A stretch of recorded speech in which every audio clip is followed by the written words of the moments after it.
Holy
All right.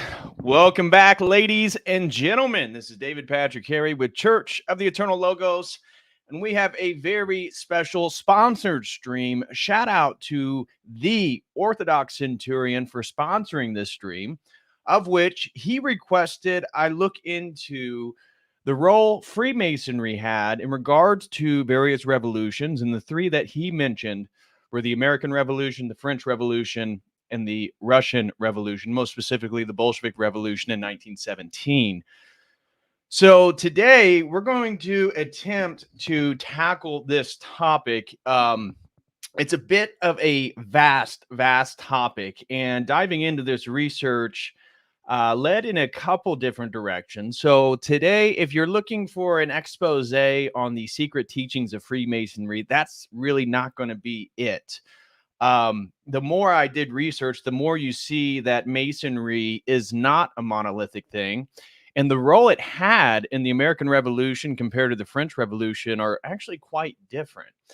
And we're going to find as we read through our book here, a couple of books that I use.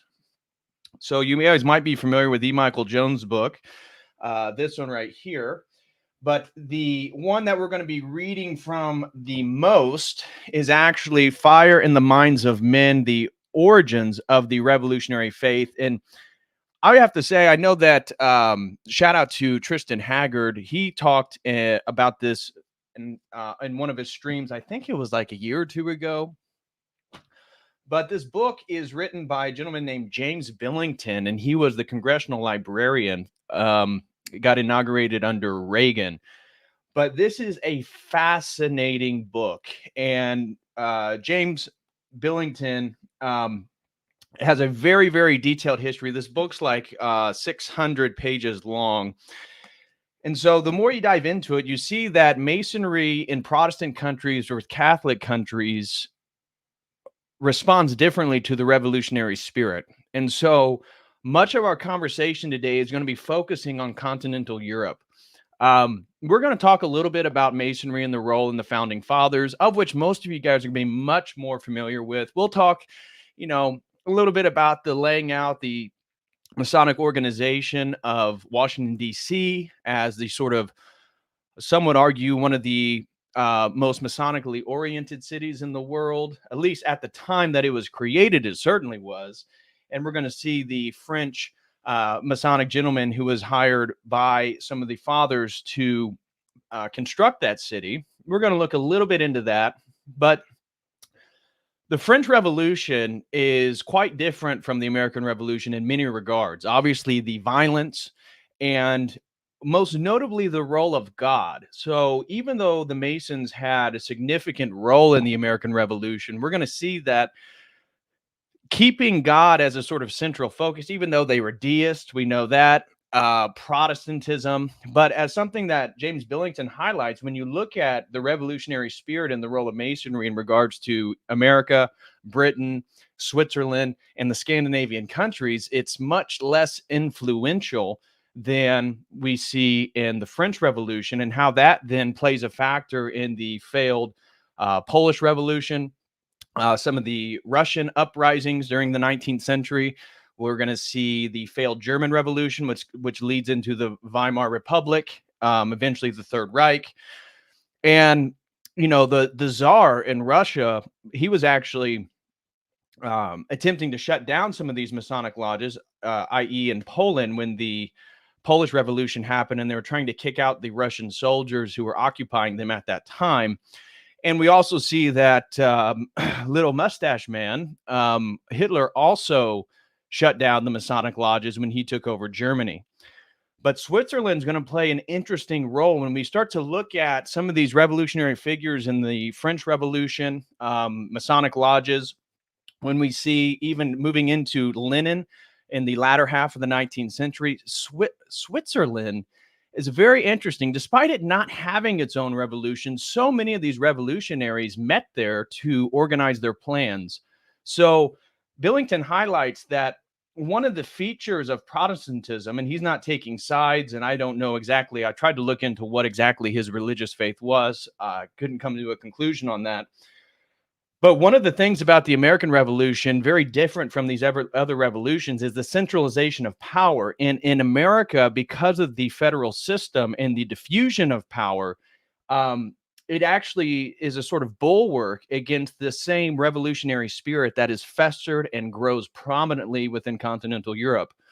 And so we're going to look at really the role of Masonic lodges, particularly in France, because I was trying to find any sort of Masonic connection to Lenin, to Trotsky, and it was a struggle, but I did find something in regards to when Lenin, before he goes back to Russia for the Bolshevik Revolution, potentially, again, this is an online source, so I don't know the credibility, but he was initiated into one of these French lodges.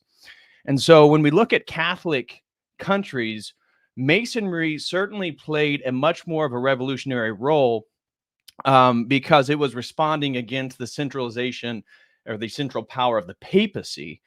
In these Protestant nations, again, you had the parliamentary system in Britain, but in America, obviously, the federalist system that they constructed in a sort of more Republican style, it wouldn't facilitate the same intentions that we're going to find from a lot of different historical figures. So we're going to be looking at people that many of you guys have probably never heard of. I myself had never heard of until I had read this book many years ago, but then because of the sponsored stream, going through this more in a detailed fashion, we're going to try to present all this stuff, and we're going to read significant sections from this book to give you an overview. So we're going to be reading an entire section on what he calls the occult origins of organization, and looking at how some of you are going to be familiar with the Illuminati and a group, spiritual perspective on Illuminism that gets going by Adam Weishaupt in Germany, and how all this stuff sort of coalesces into a revolutionary spirit where some Masonic lodges play a significant role. In other words, looking at the role of Masonic lodges in Russia and how it responded to the Russian Revolution, it's kind of mixed accounts. Now, Billington highlights that some of these Masonic lodges, in fact, were in opposition to the socialist democratic movements. Again, you have Trotsky, you have Lenin, you have all these Marxist ideologies. But there's evidence that maybe some of the British powers that be weren't very happy with the Tsar and facilitated some of the Bolshevik Revolution. But again, this is going to be very detailed, very nuanced as we move through this. So it's not going to be a single monolithic narrative whatsoever. Because Again, there's even internal factions that are against each other within Masonry. And what's interesting is that the connection that keeps coming back are French Masonic lodges. Now, obviously, again, we see that Catholic connection because the French Revolution is going to be responding against the king, the monarchy, but also Catholicism. And they're going to move towards the cult of reason, the celebration of the rational capabilities of man and man becoming his own God. And so Lenin, Marx, these people weren't theological really in any sense. They were devout atheists. But this spirit of creating a worldly utopia is really the revolutionary faith that we have to look for. And what I think as we move through today's stream, hopefully, and what I would argue is that what we see is this revolutionary spirit that comes forth in all these different movements. Of course, when we look at the Russian context, some of these Jewish organizations are going to play a significant role. So we look at then this World Economic Forum and the construction of this one world government and sort of global communism. And you can't help, at least what I felt like, and maybe you guys will come to a different conclusion by the end of this stream, or maybe you will agree with me, but it seems like this revolutionary spirit that maybe was mobilized in various Masonic lodges really coalesces in this grand narrative that we're seeing play out in the Great Reset itself, where we're going to build a worldly utopia, where we're going to defend, again, in the utilization of rhetoric for women's rights, minorities' rights. Billington highlights that during this 19th century period, the revolutionary becomes the intellectuals and the journalists. And this is in a response to, again, monarchies, generally speaking. So when we look at the 21st century and we see the propaganda that's all around us, and we see, the mainstream media is the enemy, well, it certainly is the enemy of the people. And the lies are so obvious now in the age of information for those that have eyes to see and ears to hear. But it almost feels like, because Billington writes this book in the 1980s, and he died in 2018. But to look at this faith, this idea of using technological means, you can't help but think that transhumanism and the World Economic Forum is in fact the endpoint of all this stuff, and where we're moving in sort of the same direction as these things have already occurred. So that's what we're going to be getting into today. We have tons and tons of sources to look at. I'm going to be pulling up a page, and we probably have 30 or 40 different little tabs open to try to move through this presentation today. So smash that like for everybody who's out there. Please smash that like. We got over 100 people, 160 people. We only got 62 likes. Guys, pump those likes up. Would really appreciate that. And if you want to support this stream, or you have comments or questions, again, we're going to be answering those, and I'll be reading those as we move through. So please send those in using Streamlabs or the Dono chat. Or if you prefer to use YouTube, please use YouTube as well. We see the first one that came in. We got a $2 super chat from Smackamo. Throws in $2 with no comment. Thank you very much, Smackamo. I do appreciate that. And it looks like super chat came in over on Rockfin as well. So shout out to William Von Ark. God bless you, brother. I met him over in California. Hope you and your family are doing well, my man. And I hope your son is doing good. He throws in $10 and says, your channel kicks BUTT, brother. Well, I greatly appreciate that, William. God bless you and your family. I wish you guys nothing but the best. And before we get into it, let's do a little bit of housekeeping as usual, just to promote a few things. And again, this is a sponsored stream by Orthodox Centurion. And I have to say, this topic, looking at Masonry and the role of these revolutions, was so large. This took me multiple days to sort of wrap my mind around exactly how I was going to present this information. But I do greatly appreciate Orthodox Centurion for the support and for signing up for a sponsored stream. And so if you want to support my work, one of the best things you can do is go to my website and sign up as a member.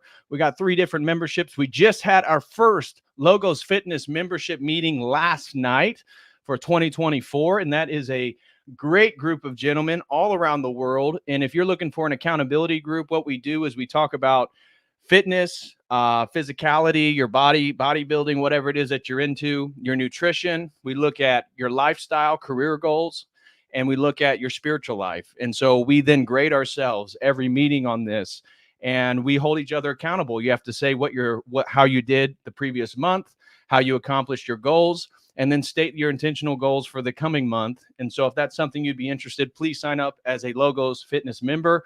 And we have our premium membership where you get all this plus 2 additional Zoom meetings every month. And that will be tomorrow night. We have a Logos premium membership meeting tomorrow night in a Zoom meeting. So if that's something you'd be interested, please click this link right here and go sign up. I would greatly, greatly appreciate that.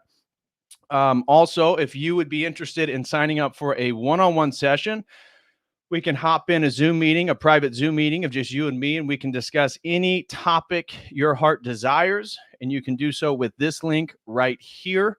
I would greatly appreciate that. And also, if you would like to sponsor a stream as Orthodox Centurion did today, please click this link right here and sign up, and I will reach out to you and sort of get the details on what exactly the topic is you would like me to cover.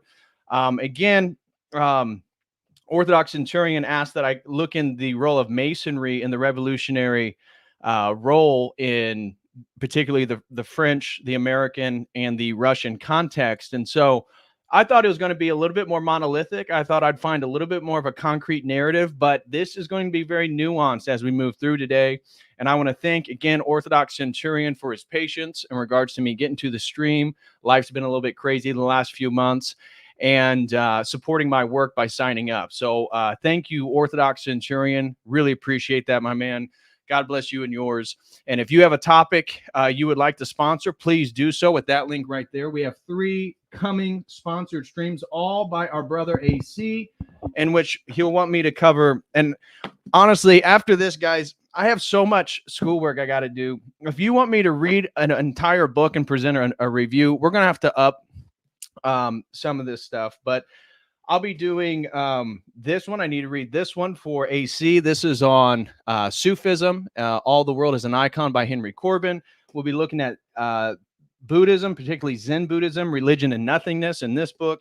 And then a couple streams ago, he sponsored a stream on the UFO deception by Father Spirit and Bailey. So those are 3 sponsored streams that are going to be coming in the near future. And I want to thank AC so much for all his support. He's been a fantastic supporter of my stream, and I really, really appreciate him.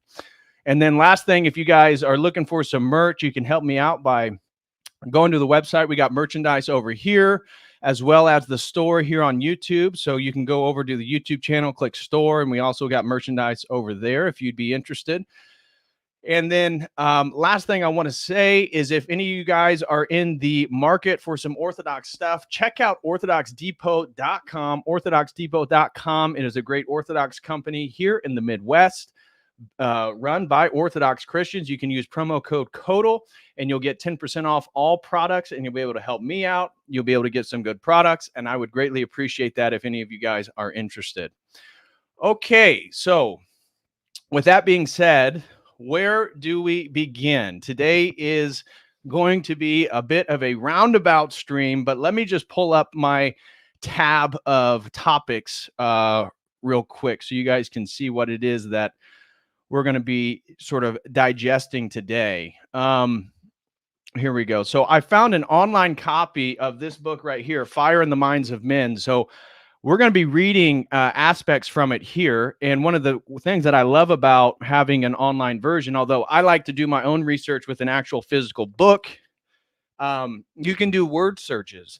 So we're going to be looking at a whole section where he talks about the occult origins of organization, where he's going to be talking explicitly about Freemasonry, Illuminist spirituality, and then Pythagorean concepts that sort of get developed, this sort of worship of geometry.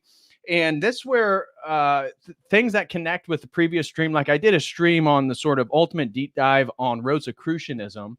And what we talked about was the 16th century, the 1500s, were one of the, if arguably the most magical century in all of Europe. We're talking about Hermeticism, Rosicrucian narratives about the marriage between Frederick and Elizabeth, and then moving to Germany to create the sort of new Hermetic empire.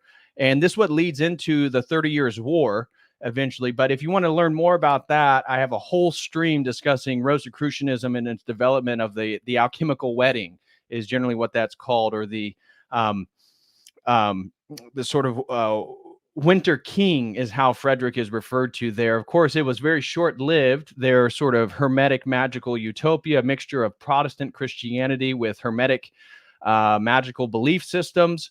But that certainly was influenced by Kabbalah. And we've talked about the Renaissance, Marsilio Ficino, Giovanni Pico della Mirandola, Christian Kabbalah, and sort of the syncretic blending of Jewish Kabbalistic notions, gematria, numerology, all this different stuff. And certainly that is going to play a role in Masonry and how aspects of the Masonic lodges are going to, and even within the American context, right? I got a couple sort of short videos to look at. I don't know if I agree 100% with them, but they're interesting, and it sort of lays out the Masonic elements of Washington, D.C. Obviously, we know George Washington was a master Mason. And I was looking at, excuse me, how many Masons were actually part of the Declaration of Independence. And according to a Freemasonry website, they claimed 8. Another site that I was doing research on claimed 9. And another one claimed 11 to 14. So there's, I believe, 59 signers, 59 or 56 signers of the Declaration of Independence. So certainly the Masonic lodges played a huge part in regards to facilitating some of the meetings of the militiamen meeting at Masonic lodges. But the one who was really initiated into these French sectors that really were looking at, again, and supported sort of socialistic ideas was Benjamin Franklin. And Benjamin Franklin obviously had a bit of some interesting sexual desires. Many people have talked about that. And if you want to learn more, you can just start searching some of the sexual rumors in regards to Benjamin Franklin and participating in some of these rituals in Europe, having various flings with various women and such. But bringing this back up, I want to read this overview in this introduction because it's going to highlight the general narrative of this book. And obviously, it being 600 some pages, almost 700 pages, I can't read this whole thing to you guys.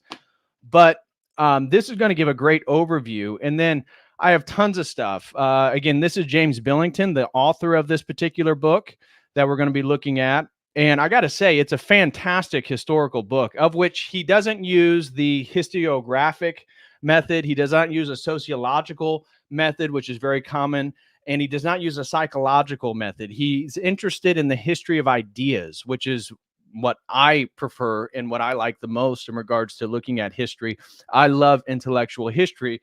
And so that's kind of the framework that he takes in regards to the fire of the minds of men and looking at this sort of utopian desire. And of course, socialism and communism is going to be in a sense of fulfillment of that. And of course, for those of you who don't know, we're not going to get too much into it, but again, Leon Trotsky, one of the Bolsheviks, his ideas are what formulate essentially the neoconservative party here in America. And so we're going to touch on that, but we're not going to speak too much together. So I wanted to begin by talking a little bit about the Orthodox Church's stance on Freemasonry, because obviously the church takes a pretty hardline stance that Masonry is in fact a sort of mystery religion. I understand that people have been Masons and they say it's more of a sort of fraternal organization. It's a way to meet people. It's not as sort of magical and mystical as people want to believe. Certainly they don't run the world to the same degree, but at the same time, many elite circles pull from their Masonic lodges and their higher initiates. So I'm going to read the official stance of the Orthodox Church on Masonry. But then Lafont here, this is the French Mason who actually lays out the plan, the basic design for Washington, D.C. And here is a little map of Washington, D.C. You can see this. there's been many theories about the pentagram here in the layout. And it's quite clear, many people have speculated on how exactly Washington, D.C. was laid out, but the diagonal roads were laid out first. So people look at the grid of Washington, D.C., and it was Masonically oriented. And we can see, you know, the Washington Monument, another sort of solar phallic pillar here. That's where a lot of this stuff is takes inspiration from, as Billington will highlight. During this 19th century, they sort of wanted to do away with Christianity and return, and that's why they appealed back to Pythagoras and some of these Greek and Roman traditions. So we're going to be discussing that a little bit. Here's a couple of these videos on the pentagram in Washington, D.C. that I want to play. It's a little bit, again, not as academic as some of the other research we're going to be looking at. This is an article on the revolution, the American Revolution, and the role of some of the Masons. Here is the article from a Masonic lodge itself, and I was trying to find, and they said only 8 of the 56, only 8 of the 56 signers of the Declaration of Independence were in fact Masons, and they go ahead and list who these gentlemen were. So we can touch on that. I got a timeline of the French Revolution, again, because I don't know.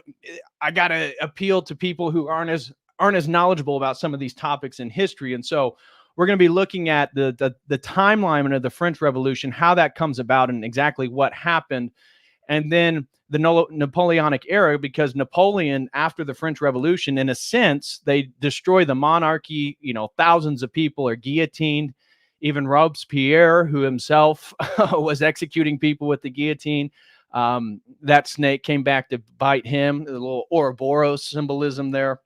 But Napoleon sort of establishes himself as a monarch to some degree. And that resistance, you can find, at least Billington argues, you can find multiple examples of which the Masonic lodges were hosting people that were very much against Napoleon. And so here's a little bit of a timeline for Napoleon. We're going to touch on that as well. Here's a really good article, which is going to highlight some of the key differences between the American and the French Revolution, because really it's the spirit of the French Revolution that we are still fighting today. And we can look at our own American government and structure and how the federal system is basically slowly being dissolved and power is becoming more and more centralized. And we know that we don't have a true oppositional party, that there's basically 2 parties in this country. There is no option for an independent. There is no option for a Whig party. And it's all controlled by the same people, the same lobbyists, the same power players, the same centers of money and opulence. And so, unfortunately, though the American Revolution and the French Revolution are very different, especially in the role of not centralizing power, we see that the American experiment has essentially failed. And yeah, so we'll touch a little bit on that. And then I got tons of people that Billington's going to refer to that I'm sure many of you guys have not heard of. Filippo Giuseppe Maria Ludovico Buonarroti. He was a utopian socialist. He's going to play a central role, specifically in his writing of the history of the Babeuf's conspiracy of equals. And so this pursuit for equality, right, which we know were some of the Enlightenment ideas: liberty, fraternity, equality, right? And equality. We hear the same rhetoric today. And it's important to note that this rhetoric on equality is tied with many of these socialistic yearnings and these centralization of power to do away with oppression. But can you really build utopia this side of eternity? As an Orthodox Christian, or a Christian generally speaking, we would say no. And the Enlightenment project and this belief in progress is, again, I would say, indicative of the World Economic Forum itself and what we're seeing today. But this is, again, Babeuf. We're going to read a little bit about him. Here, let's just read a little bit about these guys. So, because there's so much to get into today, I don't even know where to start.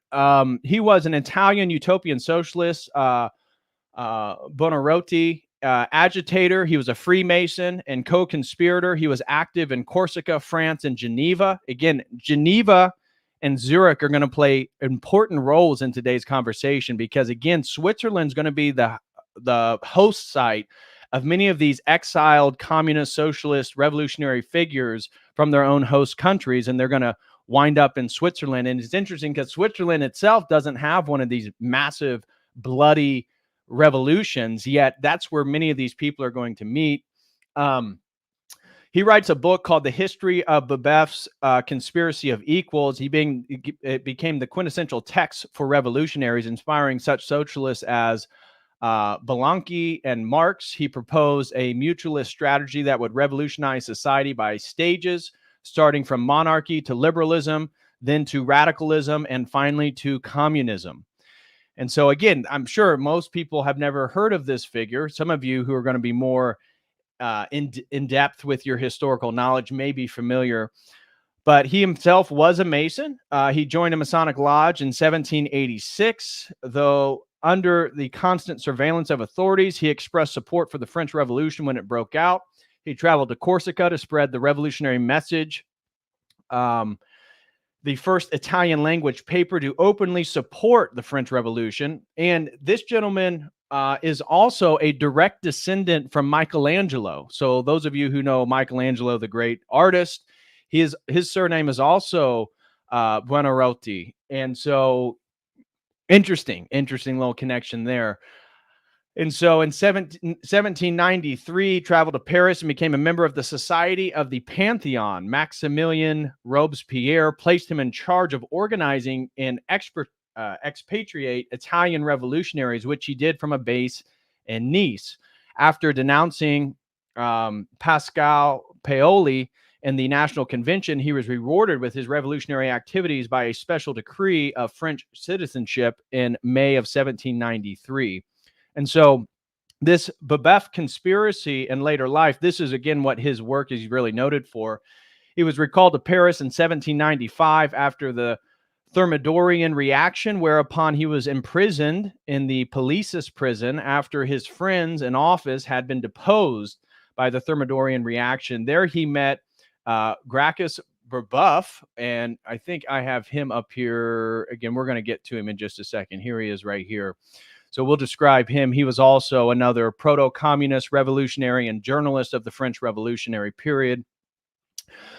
But and he became a member and one of its most fervent supporters and co-conspirators during the time of their mutual imprisonment from March to October. Buonarroti was rearrested by the French Directory on 8th of May, 1796, along with Babeuf and other conspirators. Babeuf was guillotined and Buonarroti formally imprisoned and held on the island of Orléans. And Napoleon Bonaparte allowed him to go free after he had become first consul in 1799. He exiled himself to Geneva during the Empire and to Brussels during the Bourbon Restoration in 1808. Buonarroti formed a Masonic lodge, the Sublime Perfect Masters, and this is going to play a role in our narrative today, to which only serving Freemasons were admitted. Within the lodge, he formed an inner circle, which he used to further his political dreams and aspirations. He returned to Paris after 1830, July Revolution, and he was acquitted with Marc-René de Voyer, again, long French name, and a series of other people. So when we hear Buonarroti come up in reading of James Billington's work, now you're going to be a little familiar on who exactly he's referring to. And so the Babeuf conspiracy of equals comes from this gentleman here, I said was a proto-communist. And his newspaper, the Tribune of the People, was best known for its advocacy of the poor. Again, we're going to see the same rhetorics that we see today about, again, just substitute LGBTQ, minority rights, radical feminism, and it's the same general narrative. And that's where, as an Orthodox Christian doing this research, it really is a spirit of revolution. It's an antichrist spirit, because one of the things you're going to see in all of this stuff is none of these people were devout, faithful, biblical Christians. And in fact, they wanted to overthrow the authority of Christianity and build, again, these sort of worldly utopian ideas. So the government of, in calling a popular revolt against the Directory, the government of France, He was the leading advocate for democracy and the abolition of private property. The same thing, again, we see with the World Economic Forum and the Great Reset, of which we are well underway right now. He angered the authorities who were clamping down hard on the radical enemies in spite of the efforts of the Jacobin friends to save him. Babeuf was executed for his role in the conspiracy of equals. And so what is the conspiracy of equals? Well, this is, again, Buonarroti's history of it. This was his famous work. But I think I have it right. Where is that? Here it is, the conspiracy of equals. Let me pull this over here. And so in May of 1796, it was a failed coup d'etat during the French Revolution. And it was led by Babeuf, the guy that we just looked at, who wanted to overthrow Directory and place it with an egalitarian proto-socialist republic inspired by the Jacobean ideals.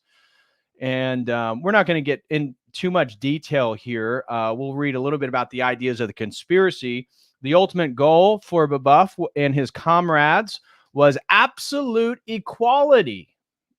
The purpose of this conspiracy was to continue revolution and to lead to the collectivization of lands and the means of production, and to put an end to civil dissension and public poverty. Furthermore demanded the application of the Constitution of Year One, dating from 1793, again overthrowing the Christian calendar of our Lord and Savior Jesus Christ, of which what happened on what happened 2023 years ago. And so the ideas of the conspiracy were particularly set forth in the Manifesto of Equals in 1796, which was written by Babeuf's top aide, Sylvain, again, Marshal. The manifesto advocated a radical form of France, which went further than the French Revolution's Declaration of Rights of Man and of the Citizen, to enforce the practice of absolute equality across all aspects of society. Kind of like you will own nothing and you will like it. Marshal rejected the notion that equality before the law itself was sufficient enough to define societal equality, and thus placed a strong emphasis on the abolition of private property and equal access to food. The manifesto further denounced the privileged bourgeois who benefited from the revolution, such as the wealthy landowners who continued to profit off the common good of land. Although the conspiracy acknowledged the selfish would oppose their aims to preserve their unjust privileges, their sacrifice of power was deemed necessary to enact real equality. The manifesto additionally reads, "We aspire to live and die equal, the way we were born. We want real equality or death. That is what we need, and we'll have this real equality at whatever the cost." However, the conspiracy failed to include colonial slaves into their manifesto, thinking, and only championed equality for those considered to be the people of France. So some of the other movers and shakers that we're going to be discussing. This is Blanqui, again, a French socialist and political activist noted for his revolutionary theorem of Blanquism, or Blanc. Again, I don't know. I don't speak French, so pardon me, anybody who's going to be annoyed by all my mispronunciations. But we see here, every bullet of the workers of Paris is on the way around the world. In May of 1839, a Blanquist-inspired uprising took place in Paris, in which the League of the Just, forerunners of Karl Marx's Communist League, participated. So we see, again, another socialist here.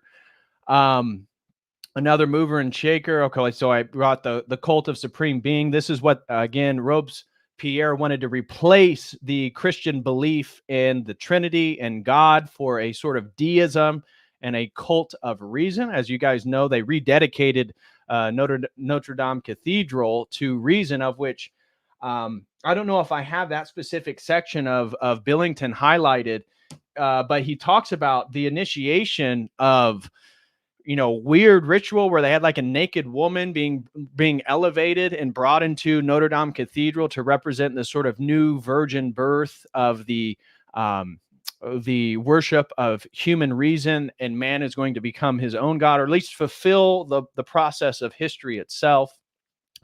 So it was a form of deism established in France by Maximilien Robespierre during the French Revolution. It was intended to become a state religion for the new French Republic and a replacement for Roman Catholicism and its rival, the Cult of Reason. This was, so again, the Cult of Reason, well, you already know, they rededicated Notre Dame Cathedral. It went unsupported after the fall of Robespierre, and along with the Cult of Reason was officially banned by the First Council of Napoleon Bonaparte. And that's where it sort of transitioned into a general deism, which will find a commonality again with the American Revolution, because many of our founding fathers were a form of deist. And that gets back to Masonry, and where they believe in a sort of general concept of God. It's very ecumenical, right? So ecumenism, in the sense that it doesn't matter what religious faith that you subscribe to yourself, you ultimately give authority to the Masonic Lodge and your Masonic brothers for these initiation rites. And this is one of the reasons when we look at why the Orthodox Church is explicitly in opposition to Masonry, they're going to highlight these sort of mystery religions itself. Anyways, moving on, obviously, most of you guys are going to be familiar with the Jacobin Club or the Jacobins. This was in 1792, commonly known as the Jacobin Club, or simply the Jacobins, was the most influential political club during the French Revolution in 1789. The period of its political ascendancy includes the Reign of Terror. That's when over 10,000 people were beheaded, including King Louis of France, during which well over, 10,000 people were put on trial and executed. So another person is Theodore Desailly. This was a French socialist and representative of the neo-Babavist tendency in early French communism. And he was an early associate of Blanqui, who we just looked at. He and his colleagues formed a link between the extreme left wing of the French Revolution and Marxism. We're going to be mentioning him. Also, Pyotr Takachev. He is a Russian writer, critic, and revolutionary theorist, and formulated many of the revolutionary principles that were later developed and put into action by Vladimir Lenin. Though Takachev is sometimes described as the first Bolshevik, he did not figure prominently in the mythology of the Soviet Union. So we're going to be discussing that as well. Again, we're going to be reading Billington. So that's why I wanted to lay out all these names, so at least you know who's being referred to. So Proudhon is a gentleman who, in a way, was in opposition to Marx.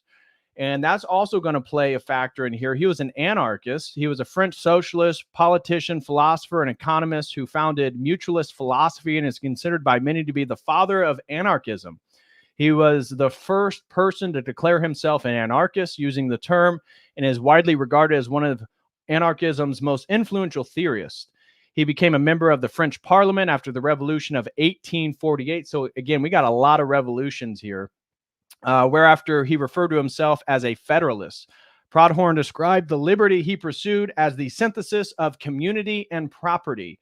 Some consider his mutualism to be part of the individualist anarchism, while others regard it to be part of social anarchism. But he and Marx had a falling out. Let's see here. Talking about Karl Marx. So it also attracted scrutiny from Karl Marx, who stated a correspondence with its author.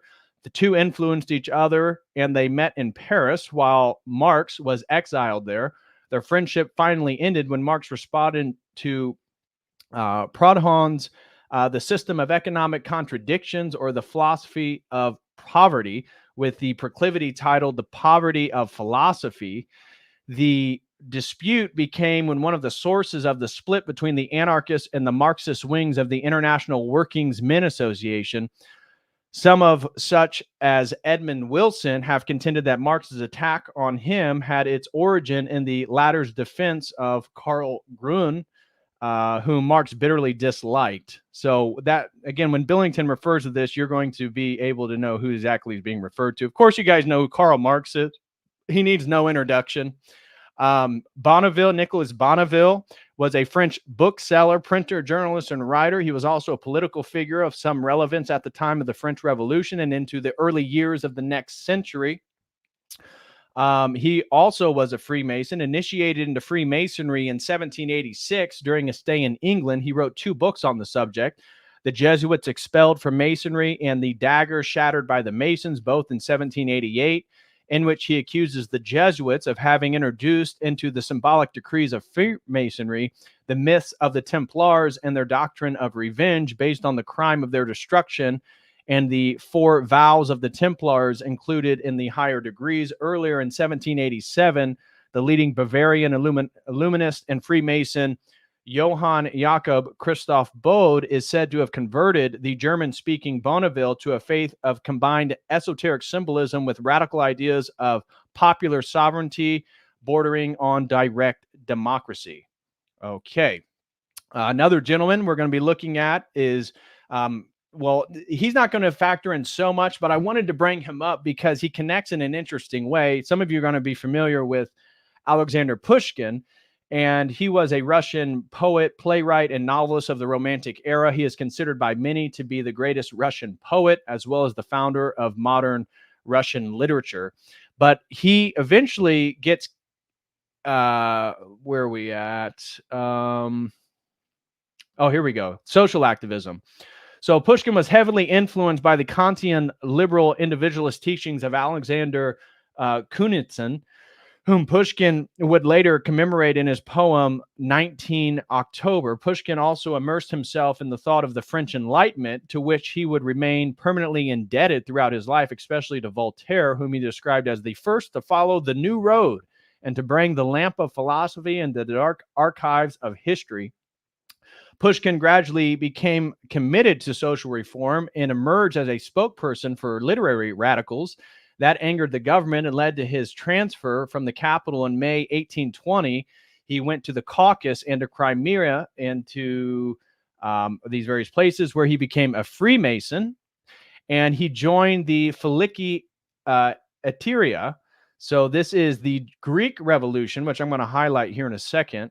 And then, of course, we have Vladimir Lenin, who we're going to end with. That's where our narrative today is going to end, with the Russian Revolution, the Bolshevik Revolution. Of course, he was of Jewish descent, just like Trotsky. He was a Russian revolutionary politician and political theorist. He served as the first and founding head of the government of the Soviet Russia in 1917 to 1924. And of the Soviet Union from 1922 to 1924. Under his administration, Russia and later the Soviet Union became a one-party socialist state governed by the Communist Party. Ideologically a Marxist, his develops in the ideology are called Leninism. And so there's a group that's going to be mentioned today called the Carbonari, and this was a secret revolutionary group that comes out of Italy. And so it was an informal network of secret revolutionary societies active in Italy from about 1800 to 1831. The Italian Carbonari may have further influenced other revolutionary groups, which is exactly the case that Billington's going to make in this book. Although their goals had often a patriotic and liberal basis, they lacked a clear immediate political agenda. They were a focus of those unhappy with representative political situation in Italy following 1815. So again, right after the French Revolution, especially in the south of the Italian peninsula, members of Carbonari and those influenced by them took part in the important events in the process of Italian unification, especially in the failed revolution of 1820. And in further development of Italian nationalism. The chief purpose was to defeat tyranny and establish a constitutional government in the north of Italy and other groups. And so they're going to be referenced. And so now you'll know exactly who Billington's referring to when you hear the Carbonari mentioned. Another gentleman, Stefan Radchenko, he's interesting because he actually wrote nothing. We're going to see that in St. Petersburg, the Institute of Technology is going to become the hotbed of revolutionary spirit, which leads to the Bolshevik Revolution in 1917, and that these radical student unions who were mixing basically Hegelian dialectical philosophy with Marxism, and these radical student union groups that were, again, that Russia was trying to persecute most of these people. And so many of them were exiled to Serbia at one point or another. You know, Trotsky was one of them. He escaped. Lenin's going to have many stays there. Eventually, he's going to get out as well. But he joined the revolutionary movement in 1890 and conducted propaganda in worker circles. In 1891, he joined Brezhnev group, later heading a Marxist circle of engineering students, an organizer of the St. Petersburg's League of Struggle for the Emancipation of the Working Class, and a member of its directing center in 1895. One of the things that Billington's going to highlight is that actually he was, I believe this was the gentleman who was an electrician. And so he actually was monumental in like building things and actually being hands-on. Now, some of these revolutions that we're going to be looking at, obviously the American Revolution, which everybody here is going to be most familiar with. We're going to start with that one. The French Revolution, of course. Here is the Greek Revolution, of which has direct Freemasonic progenitors here. So it was a secret political and revolutionary organization founded in 1814 in Odessa, whose purpose was to overthrow the Ottoman rule of Greece and establish an independent Greek state. And so if you look right here, Filiki Etria was strongly influenced by Carbonarism. So that was the radical political group in northern Italy. And Freemasonry, the team of leaders made the spread its decisions, saying that they transmitted the commands of an invisible authority who was thought to be one or more strong persons, so that from the start it was shrouded in mystery, secrecy, and glamour. It was generally believed that a lot of important personalities were members, not only eminent Greeks, but also notable foreigners such as the Tsar of Russia, Alexander I. The reality was that initially the invisible authority comprised only of 3 founders from 1815 to 1818. 5 more were added to the invisible authority. And so we're not going to dive too much into the Greek Revolution, but this was another revolution in the 19th century, which again, we can see Freemasonic connections. So Skoufas met with Konstantinos Rados, who was initiated into Carbonarism. Xanthos was initiated into a Freemasonic lodge at Lefkada, a society of free builders of St. Mavra. And so certainly Masonry had a role in that one. We see the November Uprising, which Billington's going to refer to. This was the Polish-Russian War of 1830-1831. It was an armed rebellion in the heartland of partitioned Poland against the Russian Empire. The uprising began on the 29th of November of 1830 in Warsaw, when young Polish officers from the military academy of the Army and Congress of Poland revolted, and led by Lieutenant Pythagoras Wysocki. Large segments of the people of Lithuania, Belarus, and the right bank Ukraine soon joined the uprising. Now, Billington's going to highlight that Masonic lodges facilitated this uprising in regards to Polish identity, joined with various socialist, communist, Jewish groups as well. Now, this was eventually squashed by the Russians because they just totally outnumbered them in soldiers. And the Russian Emperor Nicholas I issued the Organic Statute in 1832, according to which henceforth Russian-occupied Poland would lose its autonomy and become an integral part of the Russian Empire. Warsaw became little more than a military garrison, and its universities were closed because, again, we're going to see that the universities are the hotspot for all these socialist, communist, revolutionary spirit. Also, revolutions of 1848. So, again, multiple revolutions around Europe. We see the Italian states, France, German states, Denmark, Habsburg monarchy in Hungary, Galicia, Sweden, Switzerland, Greater Poland, Romanian principalities, Belgium, United Kingdom and Ireland, Spain, and other European states. All these places experienced revolutions in the year of 1848. Again, many stuff that people just aren't familiar with in regards to the dynamic happenings of the 19th century in continental Europe. The Russian Revolution, of course, which is essentially also referred to as the Bolshevik Revolution in 1917.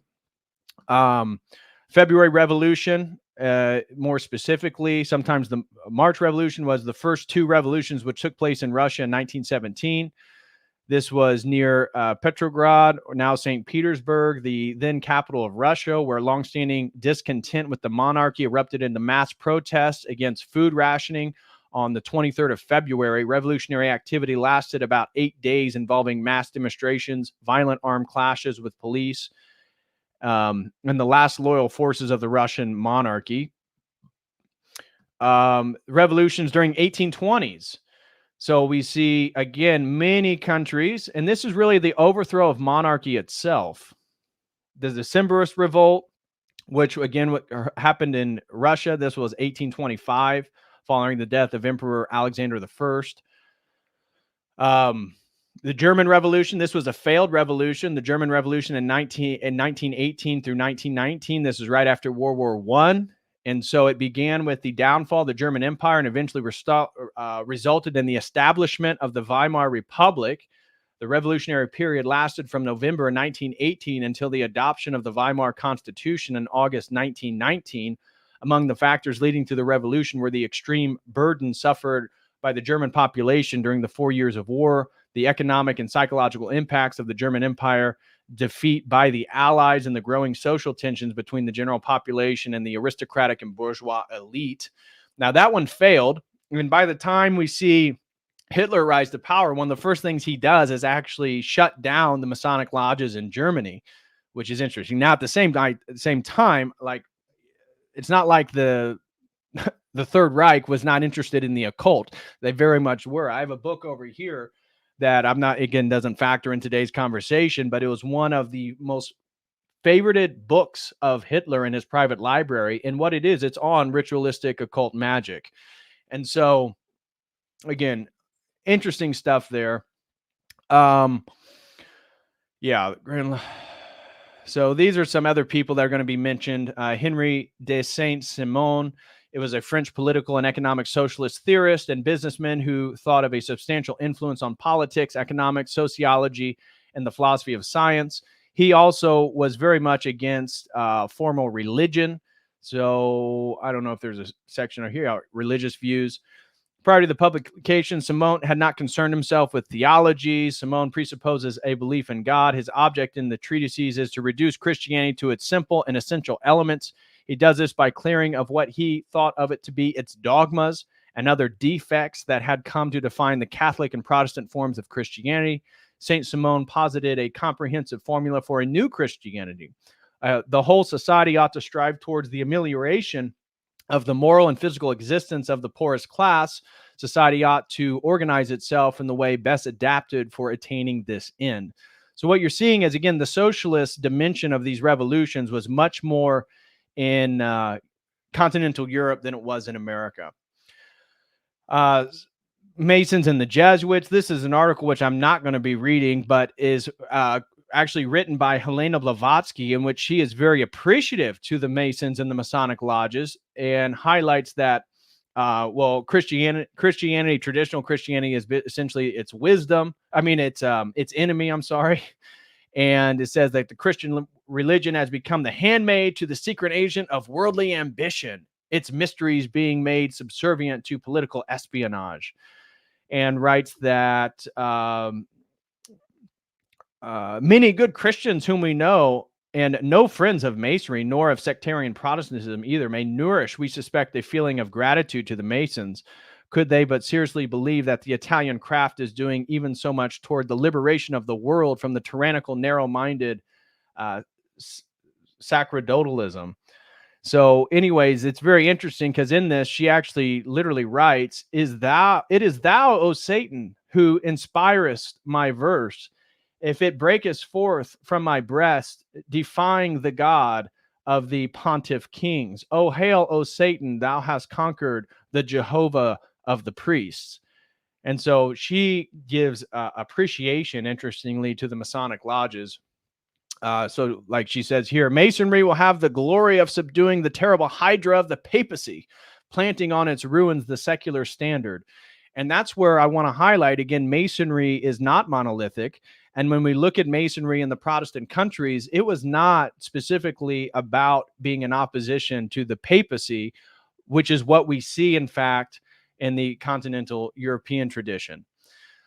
This is a book by Thomas Paine on the origins of Freemasonry. And I was going through this, and was Thomas Paine a Mason? It's hard to tell. He certainly fell out of favor with George Washington, and wrote penned a letter about basically deriding George Washington as a hypocrite. Thomas Paine himself was not a traditional Christian in any manner. He was an advocate of deism and promoted reason and free thought, and argued against religion in general, the Christian doctrine in particular. Again, we're not going to go too deep in that, but I thought it was interesting. I did discover Thomas Paine on the origin of Freemasonry here. Let me just see. So it looks like we got a few people who signed up as members. Dr. Crispy Rothschild, member for 7 months. Thank you so much, Crispy. He says they also started driving on the wrong side of the road to invent the traditional sword skills of the aristocracy on horseback. Interesting. And shout out to Baron Strawberry for being a member for 2 months and says absolutely nothing. Well, thank you so much, Baron Strawberry. I appreciate that, my brother, for the support. Again, as we go through today's stream, if you would like to show some support, please send in a super chat or questions or comments to Streamlabs or Dono Chat, or if you prefer to use YouTube, feel free to use YouTube as well. Just moving through, again, some of this stuff. Thomas Paine, Bolshevism, you guys are going to be familiar with that. Leon Trotsky, again, one of the sort of second in command under Lenin in regards to the Soviet Union. And interestingly enough, again, another Russian Jew, part of Bolshevism. And his ideas are going to spawn, many have argued, the neoconservative party in America. Neoconservatism, if you go down here, so Irving Kristol, where is it? Where is Trotsky? Let me see if I can find it's on here somewhere. Oh, there it is. So a substantial number of neoconservatives were originally moderate socialists who were originally associated with the moderate wing of the Socialist Party of America and its successor party, Social Democrats USA. A former Max Shatman, a former Trotskyist theorist who developed a strong feeling of antipathy towards the New Left, had numerous devotees among the SDUSA. And maybe this is what makes sense. You know, everybody talks about, well, you know, the Republicans are just Democrats 10 years behind. Maybe that's the entire point. And maybe that's why they're in opposition to the radical left, but they themselves are actually part and parcel of the same tradition, to oppose the immediate withdrawal from the Vietnam War, yada, yada, yada. So my point is just highlighting that there's a connection there in regards to this revolutionary spirit. The murder of the Romanov family here. Yukov Yurovsky, he was a old Bolshevik revolutionary. He's actually behind the killing of the family. He is known as the chief executioner of Emperor Nicholas II of Russia, his family, and 4 of their servants. Yurovsky was responsible for the distribution of weapons. One of the terrible things, of course, he kills the family, but I can't remember where exactly I was reading that. It might have been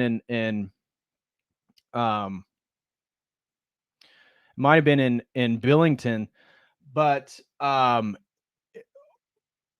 one of these these Bolsheviks, after they killed the daughter of Emperor Nicholas, she was, oh, dang, I didn't even realize I was still there. They began to finger her dead body. And I don't mean to be crass, but that's literally what they did. And this guy got on him for actually doing that. Where does that? I don't know. Maybe it was somewhere else that I read it. Because you can't trust Wikipedia. Again, it's a front for the CIA, as we know. But it's good for a little overview of history. This city right here is going to play a huge role. Vilnius is the capital, largest city of Lithuania. And when we look at some of these radical socialists and communists, this is one of the cities in which they're going to occupy often. And so this was when I was trying to find a Masonic connection to the Russian Revolution, because Lenin, as soon as they take power, one of the first things they do is shut down the Masonic lodges. And this is an interesting theory that maybe Britain was not too fond of the monarchy, and that there was a sort of British ploy aimed at weakening the Russian Empire, and that they sent money and funded some of these Bolsheviks, which makes a lot of sense. And so there's the Masonic conspiracy, the theory that the Masonic conspiracy, Freemasons played a prominent role in the Russian political life during the early 20th century. Now, Billington's going to highlight that some of these, especially the native Russians that were part of the Masonic Lodge, they were actually not in favor of some of these revolutionaries, but who knows? Anyways, that's just some of the stuff that we're going to be getting into today. So let me just check the super chats real quick before we get back to the American Revolution. I want to thank all you guys for being here. We got 230 people. God bless you all. Looking over on the Dono chat, we got no super chat and nothing over on the Streamlabs. So guys, I just want to remind you, if you appreciate this work, if you appreciate the amount of research that is put into these streams and these topics, please support my work by sending in a super chat using Dono Chat or Streamlabs or YouTube. I would greatly, greatly appreciate that. Okay.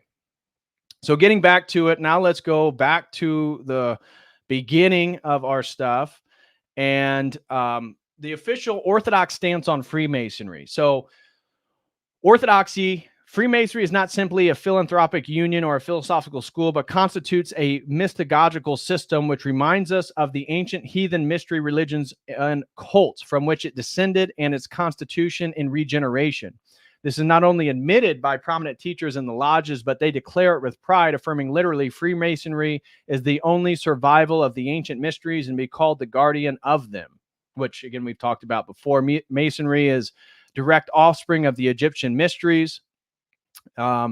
Such a link between Freemasonry and the ancient idolatrous mysteries is also manifested by all that is enacted and performed in the initiations, as in the rites of the ancient idolatrous mysteries of the drama of the labors and death, and the mystery god was repeated, and in the imitative repetition of this drama, the initiate dies together with the patron of the mystery religion, who is always a mythical person symbolizing the son of nature, which is exactly the fire that Billington's going to highlight in this book, this sort of revolutionary fire, this light that's going to shine on the darkness for all of eternity.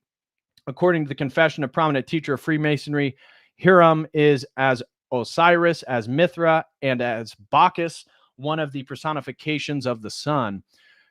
Thus, Freemasonry is, as granted, a mystery religion, quite different and separate and alien to the Christian faith.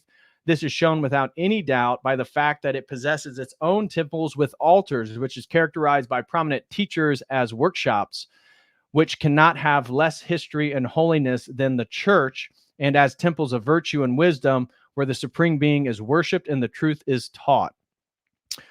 Oh, we got a super chat comes in from Logan Daly, throws in $10. It says, thanks for all the hard work sharing and explaining this stuff. Well, thank you so much, Logan Daly, for the $10 super chat. I do appreciate that, my man.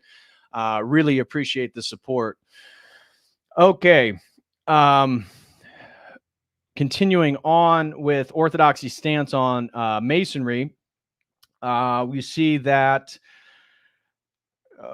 it possesses its own religious ceremonies, such as the ceremony of adoption or the Masonic baptism, the ceremony of conjugal acknowledgement or the Masonic marriage, the Masonic memorial service, the consecration of the Masonic temple, and so on.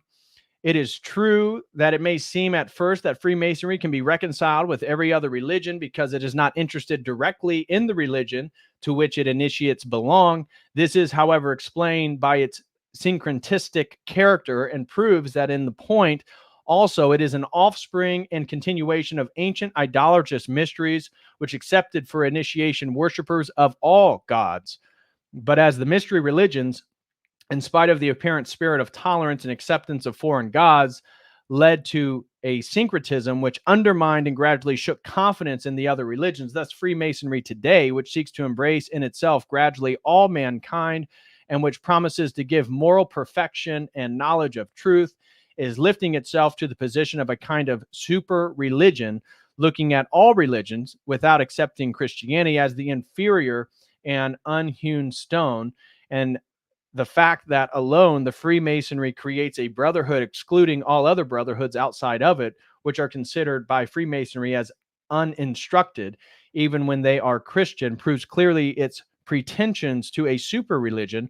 This means that by Masonic initiation, a Christian becomes a brother of the Muslim, the Buddhist, or any kind of rationalist, while the Christian not initiated in the Freemasonry becomes to him an outsider. On the other hand, Freemasonry is prominently exalting knowledge and in helping free research as putting no limit to the search of truth according to the rituals and constitution. And more than this, by adopting the so-called natural ethic, shows itself in this sense to be a sharp contradiction to the Christian religion. For the Christian religion exalts faith above all, confining human reason to the limits traced by divine revelation and leading to holiness through the supernatural action of grace.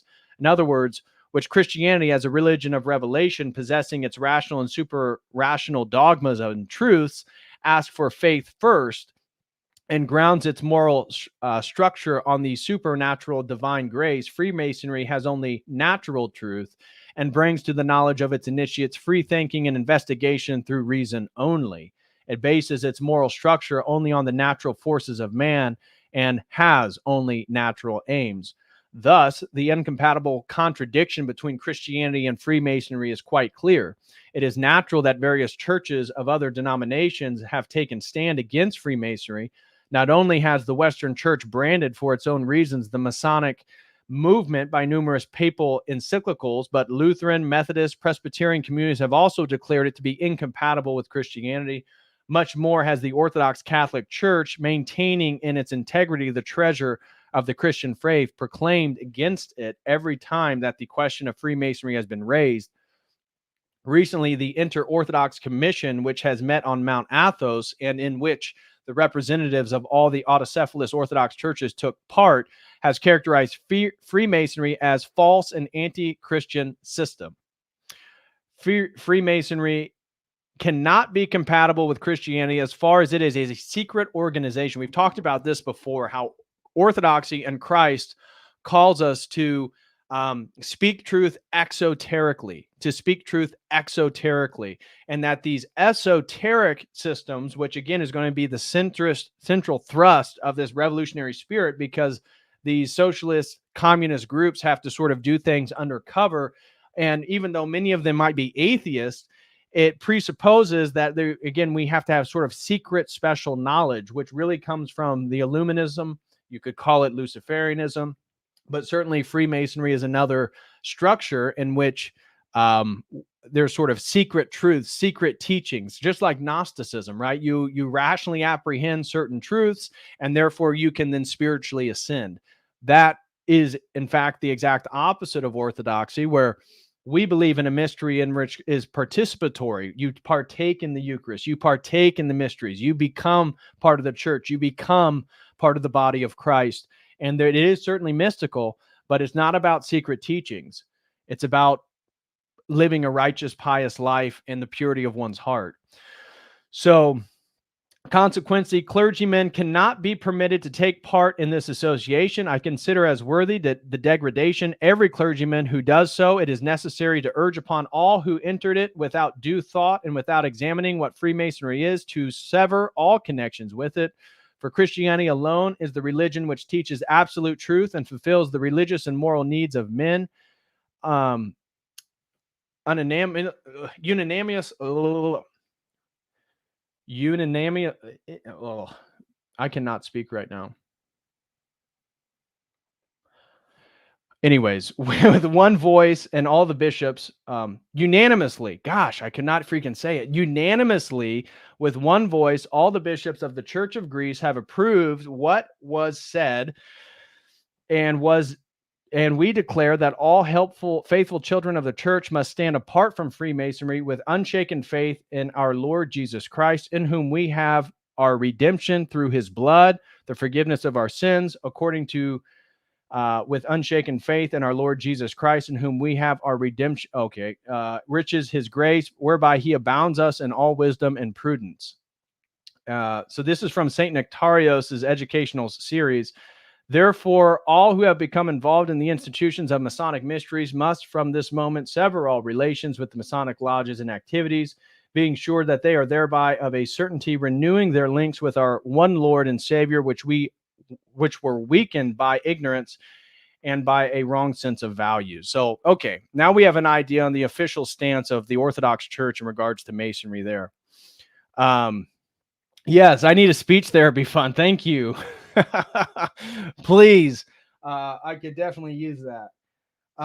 Okay, now we're going to get into the American Revolution. And I want to highlight first, before we watch our video here, some of the unique features. So obviously, George Washington was a Mason. He first U.S. president, was a worshipful master of Alexandria Lodge 22, largely honorary position. But I wanted to first highlight the differences between the French and American Revolution. So at first glance, they look the same, but American Revolutionary War or U.S. War of Independence, we call it a revolution, but was it really? If the French Revolution is the benchmark for how revolutions go, then the American Revolution was not a revolution at all, argues our author here. Because consider the American Revolution, it's ironic that the roots of the American Revolution were British. Before the Americans get the Declaration of Independence in 1776, the British led the way with the Magna Carta, the Petition of Rights, and the English Bill of Rights, documents that reasserted the rights of subjects against the arbitrary rule of kings, like the Stuart tyrants of the 17th century. Like their counterparts in England, many Americans of the 18th century self-identified as Whigs, those that opposed the tyranny of monarchy and desired a republican form of government. The resistance against the British began shortly after the conclusion of the French and Indian War in 1763 and culminated with those shots heard around the world at Lexington and Concord about 12 years later. Okay, anyways, violence, terror, and the French Revolution. For all of its mob-like appearances, however, he highlights that the Boston Tea Party was not, again, indicative of things like the French Revolution. The decision to dump tea in the harbor was not the product of roaming mobs. Rather, it was a deliberated act. In fact, the tea was the only victim. In terms of violent behavior, the American Revolution can't hold a candle to the French Revolution. Compared to the antics of the French Revolution, the infamous Tea Party in Boston was like the sisters of the convent sneaking into the dorm of a rival convent and shorting their sheets. The French Revolution was one of the most senseless bloodlettings ever to occur in the name of freedom. From the time of the revolutionary storm, the Bastille, until the rise of Napoleon, thousands in France were senselessly murdered in the Reign of Terror, including, obviously, King Louis. But it isn't one man's terror, another man's freedom fighter. Well, look at it this way. It's hard to imagine George Washington denouncing the Christian religion. Of course, these people were deists. So as an Orthodox Christian, their Christianity wasn't the same thing. But I will give it that it's not like the cult of reason that emerged after the French Revolution to the same degree. Thomas Jefferson, again, he had a Bible where he cut out all scripture except for the words of Jesus. Is that Christian? Maybe a little bit. But Thomas Jefferson cutting a man's head off, holding it up to the crowd and cheering to put the head on a pike to be paraded around the streets of Boston, or John Adams eating the heart of his enemy. The fact that many contrasts can be made between these two revolutions. The Americans were trying to preserve their traditions of representative government and self-imposed taxation. For the French, everything had to do with the ancient regime was repugnant and had to be uprooted, even its religion. The French Revolution was a conflict rooted in envy, with desperate peasants whipped into frenzy. The Americans, in contrast, did not envy the British. They wanted to be left alone to chart their own political destiny. In contrast to the American symbol of liberty, the Liberty Bell, we have the French symbol of liberty, the guillotine. After the literary contribution, France gave the world the Declaration of Rights, a claim to entitlements grounded in human reason. The American founding fathers gave their people a Declaration of Independence, a declaration of responsibility grounded in self-evident truths. With the Declaration of Independence, America's founding fathers said, "We have outgrown the role of a child in a paternalistic government. We are responsible and ready to stand on our own and take our place among the nations." Previously, the colonies had existed in a state of salutary neglect. Over a century, they were going along fairly without British meddling. They were making their own laws and living by their own wits, as Jefferson put it at the time, to dissolve the political bands which had connected them together. As for the French Revolution, the zealots of the movement imposed the cult of reason. They tried to remove all vestiges of religion, like changing the 7-day week by removing religious holidays from the calendar, such as Easter and Christmas. They were even mandating that priests be uncelibate. Yes, they made some priests have sex forcibly. Anyways, all this other stuff you guys kind of get. So in the Gospels, Jesus said that those who live by the sword die by the sword. It's a truism. Soldiers often die by the sword, and it is often true that violent men come full circle and meet their bitter violence. But these men, Washington, Adams, Jefferson, Madison, Franklin, and Monroe, were not men of violence. So certainly the violence took a different shape in the American Revolution compared to these. So what type of revolution was the American Revolution? Certainly it was a revolution, and certainly it was influenced by Masonry. As again, I've highlighted that at least 8, potentially 11 to 14 signers of the Declaration of Independence were active Masons. Now, here is a video that we're going to watch looking at, again, the Masonic layout of Washington, D.C. Everybody knows, again, Washington Monument. This is clearly Masonic. We see the sort of the sort of Pisces symbol here with the phallic symbol in between, a sort of Volvic symbol that unites 2 circles. Lots of Masonic symbolism in Washington, D.C. And so here is a couple of videos looking at the pentagram in regards to the layout of Washington, D.C. Let me pull this up and we'll watch these. And then we're going to get into a lot of reading, guys, because then I'm going to start reading from, again, Fire in the Minds of Men. And this is going to get, again, very, very detailed, but very, very interesting. So, okay, let's start with this video here.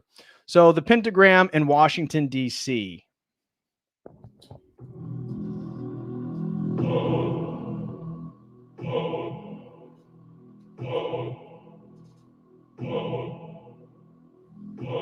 There is a pentagram that is produced by the angles of the streets and avenues to the north of the White House. You see the goat of Mindy's appearing, the ears, the entire goat of Mindy's, and the inverted 5-pointed star, which is the goat of Mindy's, built into the streets of Washington, D.C. No one can have that happen accidentally. I've heard sillier things, but not much. No, there are no satanic plans in the street plans of Washington, D.C. The presence of a pentagram in the street layout of Washington, D.C. is said to represent the darkest influence of Masonry in America's capital, and is the driving force behind images such as this one, which suggests that all the other buildings and monuments are of satanic origin.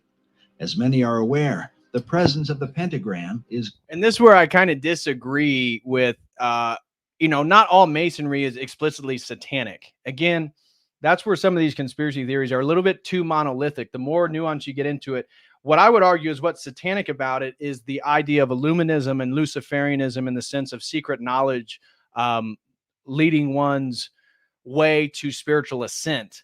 That is part of a spiritual framework, a paradigm that, again, is antagonistic to our Orthodox spiritual Christian worldview. So this video, again, take of it what you will. I just thought it was hard to find a video on Masonry like in Washington, D.C. that wasn't the History Channel. And I can't play anything on the History Channel because, if I put in Masonry Washington, DC. Almost all of it is the History Channel, right? I can't play any of this stuff without getting my video getting taken down. So the best I could find that wasn't on ABC News or History Channel or any of these large YouTube channels, so it'd get taken down, was this video here. So again, take of it what you will. Is greatly disputed.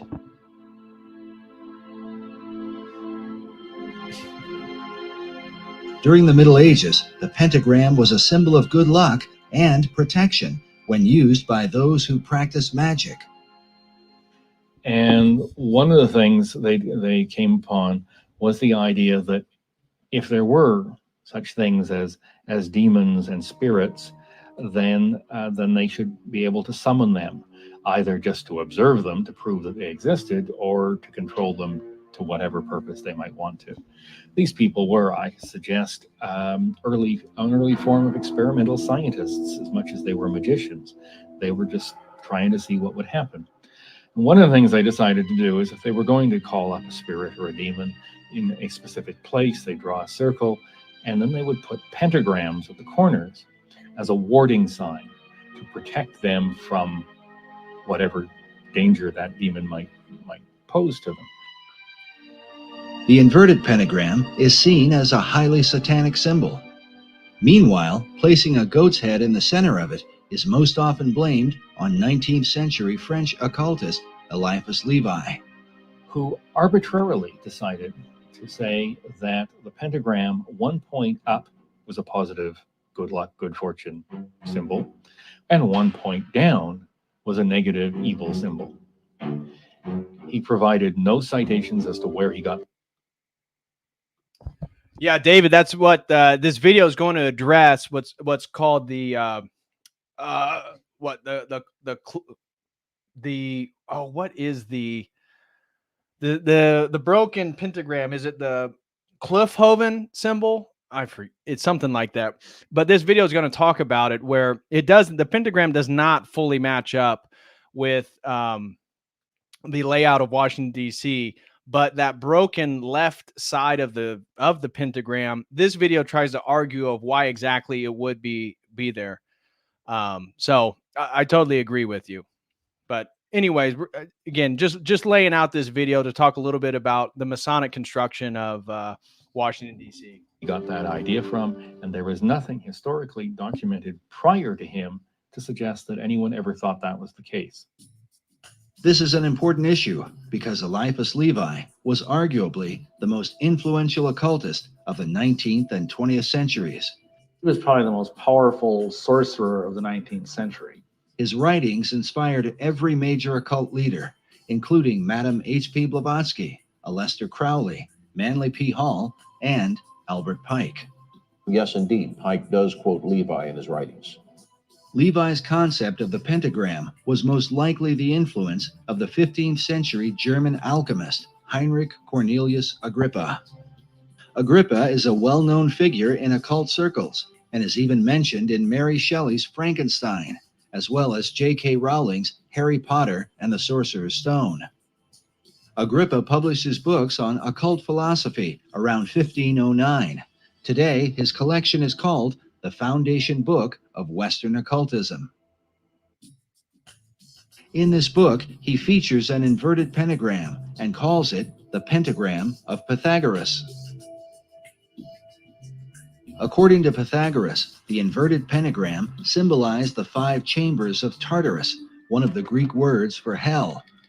And so the reason why, again, I'm playing this video is because it brings up Pythagoras, and this is where Billington's going to refer back to the sort of Pythagorean revival and some of these Masonic socialist yearnings. Again, not all the Masonic lodges are part of like these French traditions. For example, in the American context, some of these Masonic lodges, most of them are explicitly anti-communist, anti-socialist. So that's why it's not monolithic in regards to Masonry, generally speaking. But I do want to welcome, and I want everybody to thank Orthodox Centurion for sponsoring this stream. Shout out to Orthodox Centurion. Thank you so much for being here.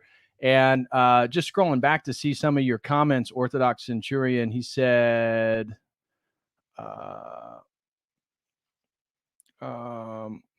Yeah, he said Napoleon was a Freemason, and true. That is factual. And that's where Hegel is some of these socialists describe the Hegelian dialectic and Hegel as the algebra of revolution. And of course, Marx comes from the Hegelian. He's a young Hegelian, the sort of left-wing side of appropriating Hegel's philosophy. But Hegel thought the world spirit ended in Napoleon. He thought Napoleon was the world historical figure. And so I agree that in a way he absolutely was an antichrist figure. Totally agree with you, Orthodox Centurion. Again, thank you so much, brother, for sponsoring this stream. And then he also said, I would argue that its true goals, the American Revolution, succeeded. And I would agree with that. I don't know what exactly you mean by its true goals, but in regards to it being a little bit different from some of these, from the French Revolution context, but I would say the state of the fall of America now, the America that we live in the 21st century, it is now the same thing as these radical leftist agendas that were happening in the continental Europe. Because again, let's just face it, the American experiment, the American freedom, the American dream, all this stuff is dead. Let's face it. And it's not going to come back. Mass immigration, the total destruction of the economic and the social fabric of our country. I don't know exactly how we can overcome this, especially when we don't control any of the levers of power. And 2024, I speculate, is going to be a very, very crazy year in regards to the election. I suspect, I know Tucker Carlson's been vocal that he thinks Trump's going to be assassinated. I don't know. I wouldn't be surprised, but I also don't see Trump as a massive opposition force to what's going on. So I'm not a huge Trump supporter in that sense. He's a little bit liberal for me, but sorry, Orthodox Centurion, don't know exactly what you're referring to at that point, but I just want to thank you again, brother, for everything and for sponsoring this stream. God bless you. And we got a ton to still get into. So this stream's it's probably just not even halfway done yet. But the Pythagoreans believed descending into this underworld led one to a path of higher wisdom. Hence the symbolism of Dante's Inferno, in which Dante descends into hell so that he can later enter into paradise. The Pythagoreans also believed that from this five-chambered Tartarus came the world's demon or evil spirit. The German-based Illuminati, with their Pythagorean passion, would have certainly been familiar with this belief, as would the rest of the revolutionary occultists in France, who could very well have influenced Pierre L'Enfant and Thomas Jefferson. First, we must address the main issue raised by every researcher. Is there really a pentagram in the street layout of the city? One segment of the pentagram is missing. I started to look carefully at the maps and draw my lines, and then I find out that, hey, it's not a real five-pointed star. It doesn't have legs. And you can draw a pentagram over some of the major streets, but the streets don't actually connect to form a pentagram. There's absolutely no doubt that a partial pentagram appears in the street designs of Washington. You can look at a satellite photo of Washington, D.C. and see the pentagram. It seems to be symmetric around 16th Street, which is the street that runs into the White House. If you look at the earliest published maps of the District of Columbia, the design that was laid out by Pierre L'Enfant, you can see this partial pentagram. But it is just that, a partial pentagram. Rhode Island Avenue does not connect all the way through to Connecticut. I've always wondered to myself if we Masons are so all-fired powerful that we can have this satanic device put in the streets, how come we weren't smart enough or powerful enough to have it completed? But as I understand the use of the pentagram, it's the fact that it is a complete symbol that gives it its power and force. I've never heard of anything being associated with an uncompleted pentagram. These assertions would seem to close the argument, except for the fact that the unfinished or broken pentagram is a recognized symbol in the occult. Manly P. Hall writes of the uses of the pentagram. The occult. Manly P. Hall writes of the uses of the pentagram in his book, The Secret Teachings of All Ages. He says, the pentagram is used extensively in black magic. The star may be broken at one point by not permitting the converging lines to touch. It may be inverted by having 1 point down and 2 up. When used in black magic, the pentagram is called the sign of the cloven hoof, or the footprint of the devil. Of course, Hall wrote these things in the early part of the 20th century. But is there a record of a partial pentagram found during the Revolutionary era? The answer is yes. In fact, it is a record that shows up during the same time that the street design for Washington, D.C. was being laid out by Pierre L'Enfant, and is mentioned in the play Faust by Johann Wolfgang von Goethe. Goethe published the first edition of Faust in 1790, in which he mentions a partial pentagram. Orthodox Centurion, our sponsor for the stream, shout out to him. He says the Patriots or revolutionaries were the BLM and Antifa of their day, threatened to murder the families of people who paid taxes and remained neutral, looted people's houses, tarred and feathered people. Yep, that's all true.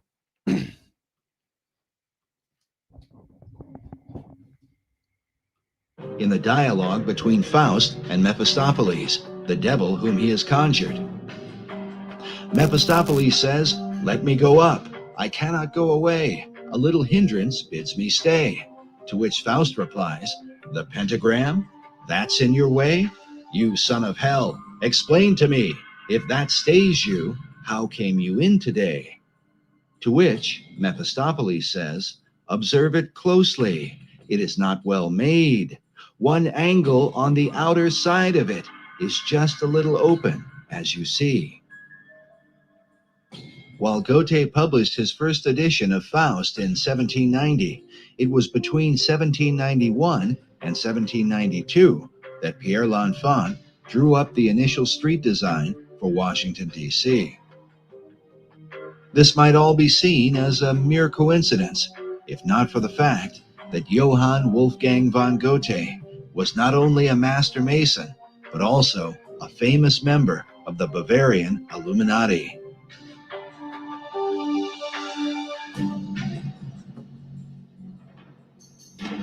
The Builder magazine, a Masonic publication, in September 1923, said of Goethe that it is no wonder that German Freemasons point with pride to his connection with their order.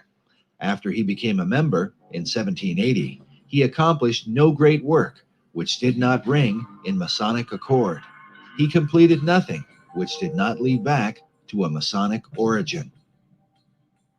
Meanwhile, Masonic author Michael Bagent writes that Goethe not only depicted a Faust figure, he was himself a Faust figure, an adjunct of his own personal Hermetic quest. But could Goethe's ideas of Hermetic philosophy have influenced the design for Washington, D.C.? And how might an unfinished pentagram reflect the Hermetic principle of as above, so below? Which brings us to what may be the most logical explanation for the unfinished pentagram in Washington, D.C., and one that seems to fit perfectly with the rest of the design for the city, a city which David Oveson calls a city of the stars.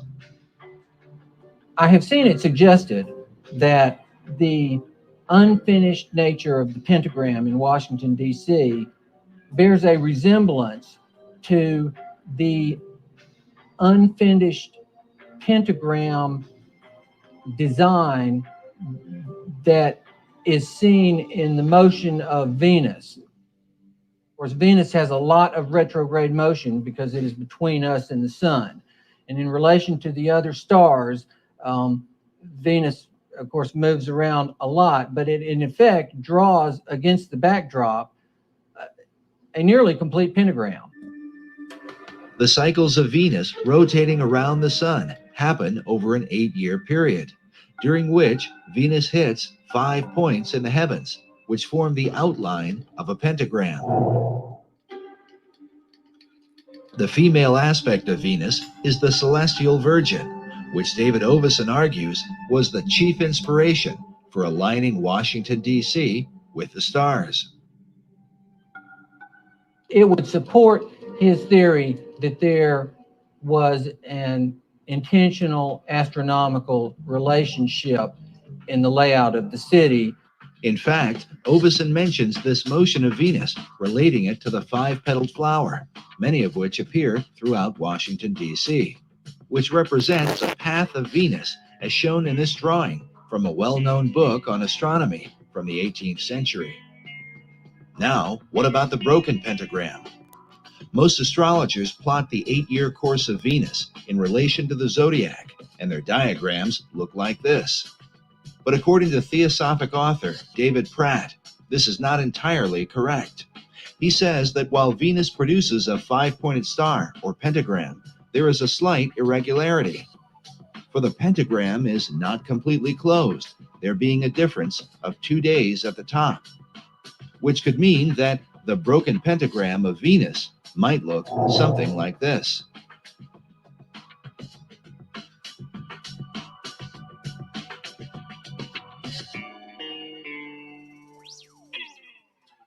Again, take that little video for whatever it is. I am James Billington's research. Again, as an academic, I also agree that some of this stuff is a little bit overly simplistic. But if that is the case, obviously the biggest export of the American empire at this point is certainly degeneracy, whether it be the LGBTQ movement. You look at what comes out of Hollywood. And so were the founding fathers nefarious explicitly? Only God knows the true intentions of somebody's heart. But yeah, I take it for neat. Yeah, exactly. I take it for neat too. It's something. I just thought I'd throw it in there. It's interesting. I thought the most interesting part was Goethe's Faust and Faust and Mephistopheles mentioning the broken. But again, I'm very skeptical of some of these guys that were in that video. So take of it what you will. But now getting into more serious research in regards to the point of today's stream, the revolutionary spirit.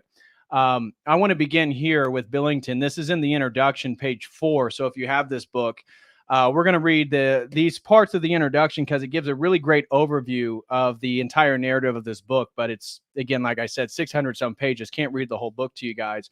And then we're going to flip to the occult origins of organization and move through that.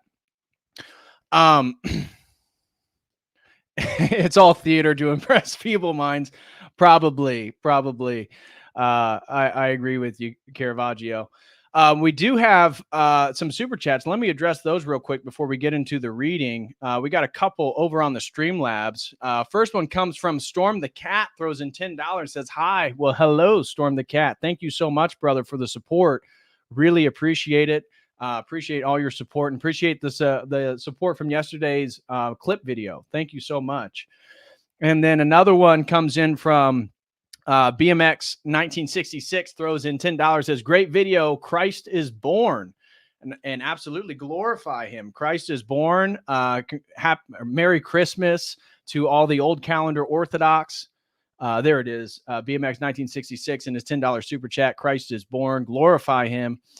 And yeah, Merry Christmas to the old calendarists. I'm on new calendar, so it's December 25th for me. So we just did it Theophany this past week, and then various liturgies. So, and then we had a super chat come in from Kill Your TV, throws in $1. It says, I just watched the video you shared with AJ and Brother Nathaniel about the Synagogue of Satan. Yeah. Thank you for spreading the controversial truth about these people who are filled with the revolutionary spirit to corrupt the young, who have my support. And then if you want to get more into that, again, you can read The Jewish Revolutionary Spirit by E. Michael Jones here, in which he talks a little bit about the adoption. He doesn't talk so much about Masonry. There's one section where he talks about Masonry basically adopting Kabbalistic practices. And so I would agree with him there, that Masonry and all these Illuministic forms of spirituality certainly have adopted Kabbalistic forms. And it's hard not to notice that when we look, especially at the Russian Revolution and the Bolshevik Revolution, there's a heavy contingency of Jewish individuals who supported that. So yeah, if anybody wants to see, I have the full Alex Jones, Brother Nathaniel video interview that is up on my website. So if you're a website member for $5 a month, you can go watch that. I have the whole video. I made sure to download it before anything happens to it. And so that's up at the website if you guys want to check that out. Also, a super chat came in over on the Dono chat by Anonymous and says, from the Crucible crew to you, thanks for the hard work. Well, thank you so much, Anonymous from the Crucible crew. Really appreciate everybody over at the Crucible. God bless Andrew and Rachel. Really looking forward to going up there for their baptism. And so anyways, with that being said, let's get back to the reading, because this is the nitty gritty. This is actually the most important part of today's stream. So here on page 4, Billington states, the professional revolutionaries, and I don't want to highlight it because it actually makes it harder to read, but we're starting right here. The professional revolutionaries who first appeared during the French Revolution sought above all radical simplicity. Their deepest conflicts revolved around the simple words of their key slogan, liberty, equality, fraternity. Liberty had been the battle cry of earlier revolutions in the 16th century Holland, 17th century England, 18th century America, which produced complex political structures and limit tyranny, separating powers, constituting rights, legitimizing federation. The French Revolution also initially invoked similar ideas, but the new and more collectivist ideas of the fraternity and equality soon arose to rival the older concept of liberty. The words nationalism and communism were first invented in the 1790s to define the simpler, more sublime, seemingly less selfish ideals of fraternity and equality, respectively. The basic struggle that subsequently emerged among the committed revolutionaries was between advocates of national revolution for a new type of fraternity and those of social revolution for a new type of equality. The French national example and Republican ideal dominated the revolutionary imagination throughout the first half of the 19th century. Exiled Francophile intellectuals from Poland and Italy largely fashioned the dominant concept of revolutionary nationalism, inventing most modern ideas on guerrilla violence and wars of national liberation, expressing their essentially emotional ideal best in mythic histories, vernacular poetry, and operatic melodrama. Rival socialist revolutionaries began to challenge the romantic nationalists after the revolutions of 1830, and the socialist tradition increasingly predominated after the forming of the First International 1864 and the movement of the revolutionary calls from the French to German and Russian leadership. Social revolutionaries expressed their essentially rationalistic ideal best in prose pamphlets and prosaic organizations. Their hidden model was the personal and dynamic machine of factory industry rather than personalized but static lodge of the Masonic aristocracy. No less fateful than the schism between national and social revolutionaries was the conflict among social revolutionaries that began in the 1840s between Marx and Proudhon. The former's focus on destroying the capitalist economic system clashed with the latter's war on the centralized bureaucratic state. This conflict continued between the heirs of Marx, principally in the German and Russian, and Proudhon among the Latin and Slavic anarchists, populists, and syndicalists.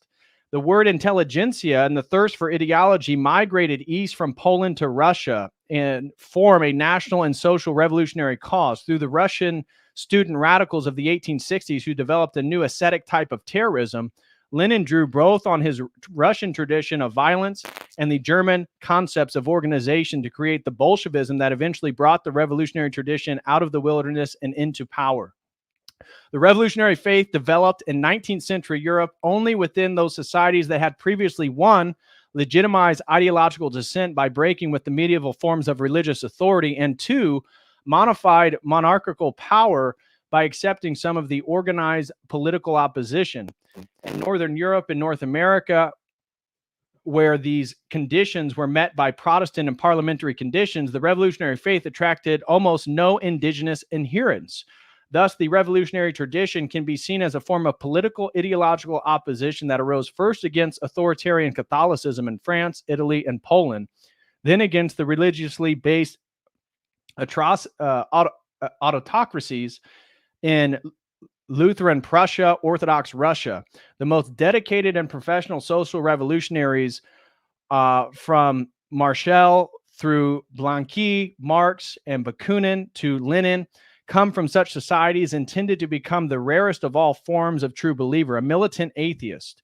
They and other pioneering revolutionaries were largely middle class, male intellectuals with relatively few familial attachments. Revolutionary movements tended to become more internationalist and visionary whenever women played a leading role, more parochial and pragmatic whenever workers were in command. Before attempting to chronicle the drama, the dogmas, and the disputes of this new secular religion in the making, it's important to linger on the mystery and the majesty of faith itself. The heart of revolutionary faith, like any faith, is fire. Ordinary material transformed into extraordinary form, quantities of warmth, suddenly changing the quality of substance. If we do not know what fire is, we know what it does. It burns, it destroys life, but it also supports it as a source of heat, light, and above all, fascination. Man who works with fire as homo faber also seems foredoomed in his freedom to play with homo ludens. Our particular chapter in history unfolds at a time of physical transformation in Europe that was almost as momentous as the first discovery of fire must have been in the midst of antiquity. The Industrial Revolution was permitting men to unleash fire to machines and to unleash fire power on each other with a force undreamed of in earlier ages. In the midst of those fires appeared the more elusive flame that Dostoevsky described in the most searching work of fiction ever written about the revolutionary movement, The Possessed. He depicted a stagnant, tranquil, provincial town that was suddenly inspired, infected by new ideas. Shortly after a turbulent literary evening, a mysterious fire broke out, and local officials shouted into the nocturnal confusion, "The fire is in the minds of men, not in the roofs of buildings." Dostoevsky was writing under the impact of two great fires that disturbed him deeply and heralded the transfer of revolutionary leadership from France to Russia. These fires had broken out in Imperial St. Petersburg in the spring of 1861, where the emancipation of the serfs seemed to have inflamed rather than calmed passions, and in the Imperial Paris 10 years later, where the flaming defeat of the Paris Commune ended forever the era of romantic illusions. The flame of faith had begun its migrations a century earlier when some European aristocrats transferred their lighted candles from Christian altars to Masonic lodges. The flame of occult alchemists, which had promised to turn dross into gold, reappeared at the center of new circles seeking to recreate a golden age. Bavarian Illuminists conspiring against the Jesuits, French Philadelphians against Napoleon, and Italian charcoal burners against the Habsburgs. When the most important anti-Napoleonic conspiracy was ridiculed for attempting to use as a lever something which is only a match, its leader replied that with a match, one has no need of a lever. One does not lift up the world, one burns it. The leader in spreading the conspiracy to Italy soon noted that the Italian flame had spread the fire of freedom to the most frozen land of Petersburg. There, the first Russian Revolution occurred in December of 1825. Its slogan, "From the spark comes the flame," was originated by the first man to predict the egalitarian social revolution of the 18th century and revive the first man to realize such a revolution in the 20th, Lenin, who used it as the epigram for his journal, The Spark. A recurrent mythic model of for revolutionaries, early romantics, the young Marx, the Russians of Lenin's time, were Prometheus, who stole fire from the gods for the use of mankind. The Promethean faith of the revolutionaries resembled in many respects the general modern belief that science would lead men out of darkness into light. But there was also the more pointed millennial assumption that on the new day that was dawning, the sun would never set. Early during the French upheaval was born a solar myth of the revolution, suggesting that the sun was rising on a new era in which darkness would vanish forever. This image became implanted at a level of consciousness that simultaneously interpreted something real and produced a new reality. The new reality they sought was radically secular and stridently simple. The ideal was not the balanced complexity of the new American Federation, but the occult simplicity of its great seal, an all-seeing eye atop a pyramid over the words Novus Ordo Seclorum. In search of primal, natural truth, revolutionaries look back to pre-Christian antiquity, adopting pagan names like Anaxagoras, Chemut, and Anacharsis, Klutz, idealizing above all the semi-mythic Pythagoras was the model. Intellect turned revolutionary in the Pythagorean belief in prime numbers, geometric forms, and the higher harmonies of music. Many of the same Strasbourg musicians who first played La Marseillaise in 1792 had introduced Mozart's magic flute to French audiences in the same city only a few months earlier. And Mozart's Illuminist message seemed to explain a fuller meaning that, again, Roget de Lisle anthem had proclaimed, the rays of the sun have vanquished the night, the powers of darkness have yielded to light. The rising sun brought heat as well as light, for the fire was generally lit not at high noon on a tabula rasa by some philosopher king, but rather by some unknown guest arriving at midnight amongst the excess of Don Giovanni's banquet. Communism, the label Lenin finally adopted, was invented not by the great Rousseau, but by a Rousseau in the gutter, the indulgent fetishist and nocturnal walker in pre-revolutionary Paris. Thus, the revolutionary label that now controls the destiny of more than 1 billion people in the contemporary world. Again, this book was written during the Soviet Union. Sprang from the erotic imagination of an eccentric writer. Like other key words of the revolutionary tradition, it first appeared as the rough ideograph of a language in the making, a road sign pointing to the future. The study attempts to identify some of these signs along the path from Restev to Lenin. It follows sparks across the national borders carried by small groups of idiosyncratic individuals who carried an incendiary legacy of ideas. We will say relatively little about either familiar or formal organization attendance of contemporary communism or the actual revolutionary conflagrations of the period. We shall exclude altogether the contemporary era in which the stage was moved from Europe to the world and revolutionaries from the anticipation to the exercise of power. We shall deal repeatedly with the linguistic creativity of revolutionaries whose old words, democracy, nation, revolution, and liberal, in new ways, and invented altogether new words like socialists and communists.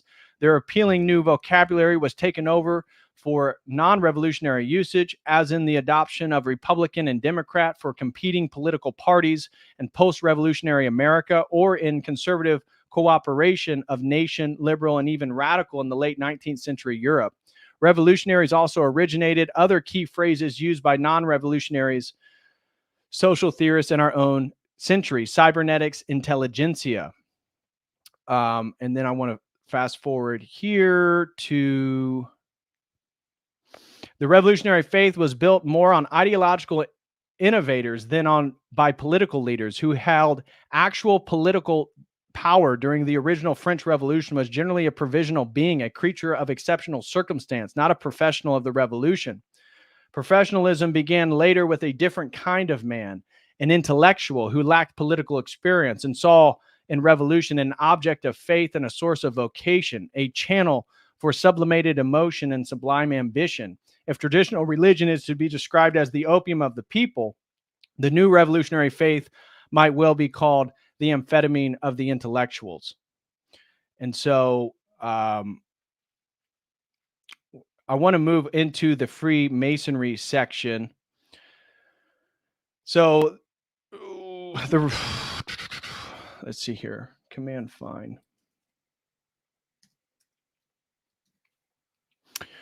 Rival social revolutionaries began to challenge the romantic nationalists after the revolutions of 1830. And, we've already read that one. Shortly after the proclamation of a republic on September 15, 1792, Philip of Orleans presented himself to the new communal government of Paris with a request to rename Égalité, and to have the Garden of Paris called the Garden of Equality. And he paid tribute to the experience of a Freemason for providing him with a sort of image of equality, but gave thanks that he had now left behind the phantom for the reality. Okay. The ultimate keeper of the flame was the most secret inner groups within the Palais Royal, Bonneville's social circle. The organization combined the Masonic ideal of a purified inner circle with the Rousseauian idea of a social and not merely political contract. There may have been some continuity with a pre-revolutionary club of the social contract or social club under Philip of Orleans, but which Bonneville had belonged. He appears first to have conceived his new organization in October or November of 1789, the first to have formed it in the summer of 1790 out of the Thursday editorial meetings of his Tribune of the People, initially an organ of surveillance and censorship. He addressed his readers not as Freemasons, but as Franciscampalites, an altogether new breed combining the neutral order of the early Franks and the universal fraternity of the modern Enlightenment. After a hymn of truth evoking the need to conquer the light, Bonneville intoned, so for the people of France, pour forth with a sure hand thy luminous rays into the dark climates. Okay. In what follows, I shall attempt to show that the modern revolutionary tradition, as it came to be internationalized under Napoleon and the Restoration, grew out of occult Freemasonry, that early organizational ideas originated from more Pythagorean mysticism than from practical experience, and that the real innovators were not so much political activists as literary intellectuals on whom German Romantic thought in general, the Bavarian Illuminism in particular, exerted great influence. And so now we're in the section on the occult origins of organization. We had a few super chats come in. Let me read those real quick. Looks like Mud gifted a COTEL Crew membership. Thank you so much, Mud. I really appreciate that. And who got that? Welcome, Are We Not Men, to the COTEL Crew. Really appreciate you. And then we had a few super chats come in over on Streamlabs. Let me read those. Candace Spence throws in $5, says, Christ is born. Glorify him. Great stream, and we all appreciate your work. Wish I could donate more. All the best in 2024. It's going to be an eventful year. Yeah, that's for sure. Definitely going to be an eventful year. No doubt about that. And then another one came in from Alt Monarchist, throws in $5. He says, when Russia helped crush the Austro-Hungarian revolutions in 1848, some politicians in the USA wanted to declare war on Russia in the 1850s for this reason. Some of those revolutionaries served as officers in the Union Army during the U.S. Civil War. Interesting. So thank you so much, Alt Monarchist, and thank you, Candace Spence, for those super chats. I really appreciate it. And again, this is going to be the main section of the stream here, because now I want to read Billington's section on the occult. And I've already talked a little bit about, again, Bonarati, the first apostle, but it's important to know exactly how this all connects with Freemasonry, because when we're going to get down here, the milieu of Freemasonry, again, we talked about that conspiracy of the equals that was right here. So the section we're going to skip is where Billington's basically describing how this gentleman here is really the beginning of this sort of revolutionary spirit that he's describing, okay? So with that being said, now let's begin at this section where he's talking about the milieu of Freemasonry. So let me pull that up. Okay, so I was saying that, again, this gentleman here, he's talking about how he's sort of the catalyst for this revolutionary spirit. But here, Billington says, although Bonarti's revolutionary organization went far beyond any Masonic lodges, it was clearly influenced by his 5-year immersion in the Masonic meetings in Geneva. So great indeed was the general impact of Freemasonry in the Revolutionary era that some understanding of the Masonic milieu seems the essential starting point for any serious inquiry into the occult roots of the revolutionary tradition. Masonry imparted to the revolutionary tradition at birth the essential metaphor for the revolutionaries used to understand their own mission down to the mid-19th century, that of an architect building a new and better structure for human society. Masons believed they were recreating in their fraternal societies the natural condition of cooperation that prevailed among those earlier artisan masons who shaped stones for common building. The progression of each brother from the stage of the apprentice through the journeyman to master required philosophical and philanthropic accomplishment rather than social status. Freemasonry was thus a moral meritocracy, implicitly subversive within any static society based on a traditional hierarchy. Men of intelligence and ambition in the 18th century often experienced within Masonic lodges a kind of brotherhood among equals, not to be found in the aristocratic society outside. The rituals leading to new levels of membership were not, as it sometimes suggested, childish initiations. They were awesome rites of passage into new types of association, promising access to higher truths of nature. Once the blindfold was removed in the inner room of the lodge, each novice sought to become a free and perfected Mason capable of reading the plans of the divine architect for rebuilding the Temple of Solomon and reshaping the secular order with moral force. Masonry ritualized fraternity and provided upward mobility more easily than outside society. The Masonic title of brother fulfilled on the continent some of the function of blending bourgeois and aristocracy that was named in England by the envied term gentleman. In the Masonic milieu, normally conservative people could seriously entertain the possibility of utopia, or at least a social alternative to the ancient regime. Philip of Orleans was the titular head of French Masonry, the Grand Orient, and most of the pro-revolutionary denizens of the cafes of the Palais Royal were his Masonic brothers. In the early days of the Revolution, Masonry provided much of the key symbolism and ritual, beginning with the Masonic welcome under the vault of swords, the king at the Hotel de Ville, 3 days after the fall of the Bastille. To be sure, most French Masons prior to the Revolution had been non-revolutionaries, not even reformers, nor even discontent. And even during the Revolution, Masonry as such remained politically polymorphous. Each social element and each political tendency could go Masonic as it wished, but Masonry provided a rich and relatively non-traditional forging ground for new national symbols, coins, songs, banners, seals, new forms of address, and new models of civic organizations, particularly outside Paris. The most important for our story, Masonry was deliberately used by revolutionaries in the early 19th century as a model and a recruiting ground for their first conspiratorial elements in political organization. Buonarroti was entirely typical in adopting the names of the two Masonic lodges, Perfect Equality and Perfect Union. For the first two revolutionary clusters in Geneva, these lodges had originated in the 1760s in opposition to absolute monarchy and aristocratic privilege, respectively.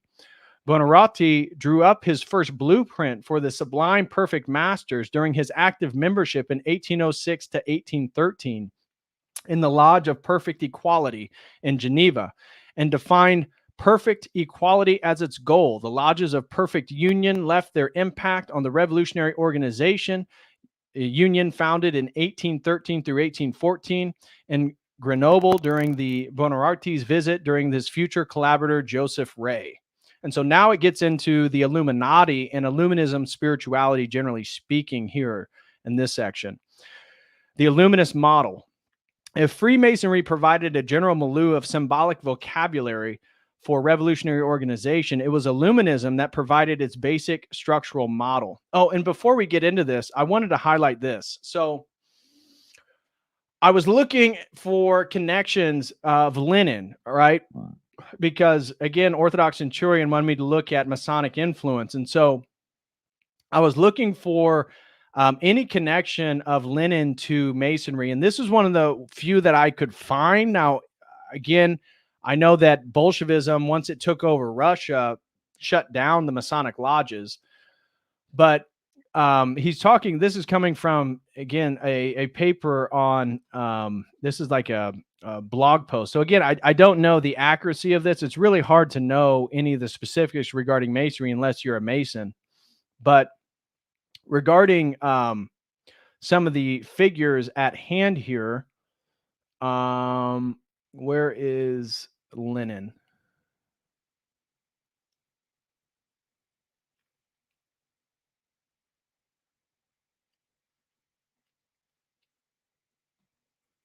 Hold on, let me find Lenin. There we go. Okay. So the Lodge brother of the 31st degree, Vladimir Ilyich, the German philosopher Karl Marx, who has formulated the ideological doctrine of the Soviet Union with his writings, was called by his Jewish name Chaim Mordecai Herschel. His father, again, we know that he was Jewish. Trotsky. So here's Vladimir Lenin.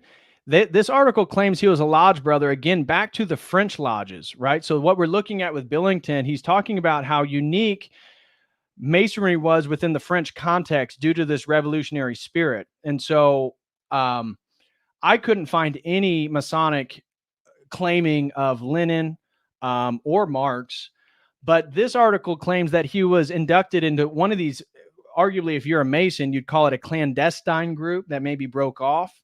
And so he was a lodge brother of the 31st degree with the title of Grand Inspector Inquisitor Commander. He was the member of the French Lodge, Art et Travail, in 1914. So this is right before the Bolshevik Revolution. He joined the Nine Sisters of the Union of Belleville, two lodges belonging to the Grand Orient of France. And so I did see some stuff regarding that some of these Grand Orient lodges are potentially clandestine, or they're not indicative of all Masonry. But it's interesting nonetheless, because I was trying to find some connection to Lenin to the Masonic tradition. This information was confirmed in particular by the British author and politician Winston Churchill, who was a member of the British Studholme Lodge since 1901.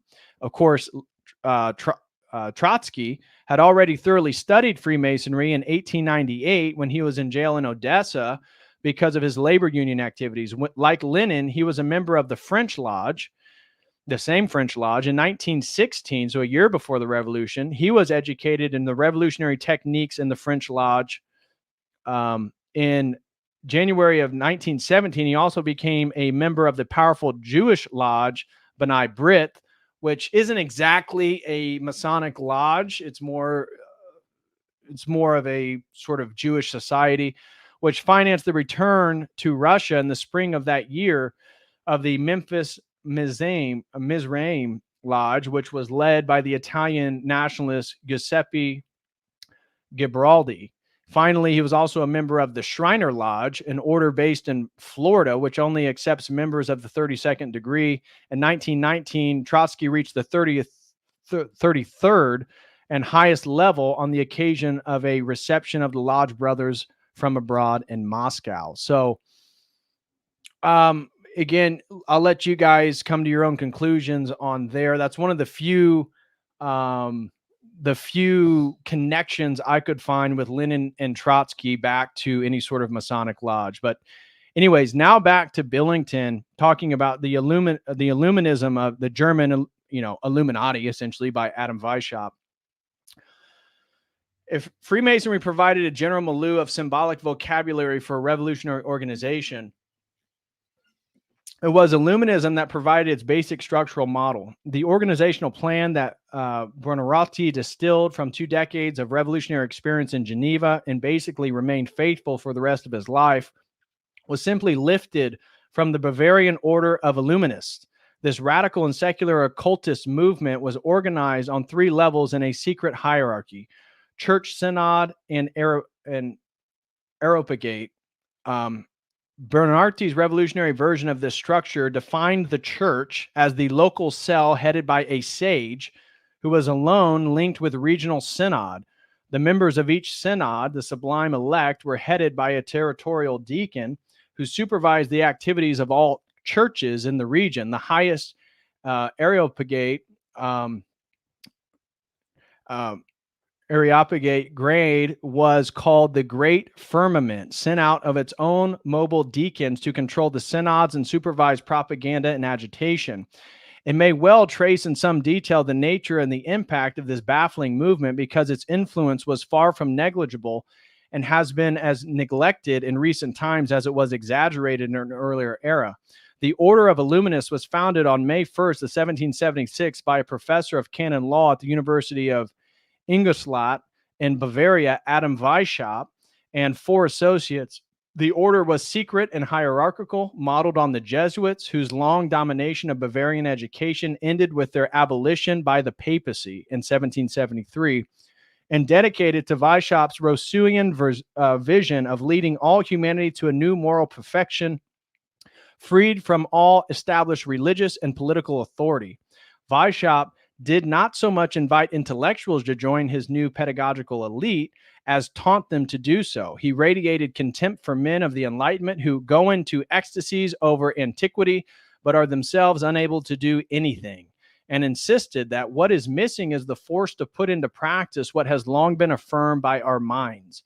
That force was to come from an altogether new type of secret society, which would have much more the characteristics of a militia in action than an order of initiations. The purpose of ascending the Illuminist hierarchy was not so much to attain wisdom as to be remade into a totally loyal servant of a universal mission. We cannot use people as they are, but begin by making them over. Weishaupt's elaborate process of recruitment involved creating in the novices a psychological dependence on the process that was transforming them. And sinuators, those who brought in new members, were to proceed little by little following detours. This is a quote, giving birth first to the imprecise and vague desires, then when the candidate himself experiences them, show him the object that he will then seize upon with his own 2 hands. The object was the card pledging the new member's desire for admission to the next higher level of the order.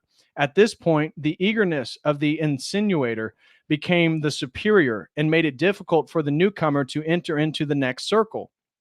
The postulant might indeed have to face intense scrutiny during the 2-year novitiate and a 30-page questionnaire asking him about everything from his taste in clothes to his position of sleeping in bed. This nerve-wracking process sought to mobilize a new elite whose purpose was neither to conquer territories nor to impose authority nor to gather riches, but the more difficult conquest of individuals. Their indifference, passive or obedient submission is not enough. Their total confidence without reservation, their enthusiasm must be gained.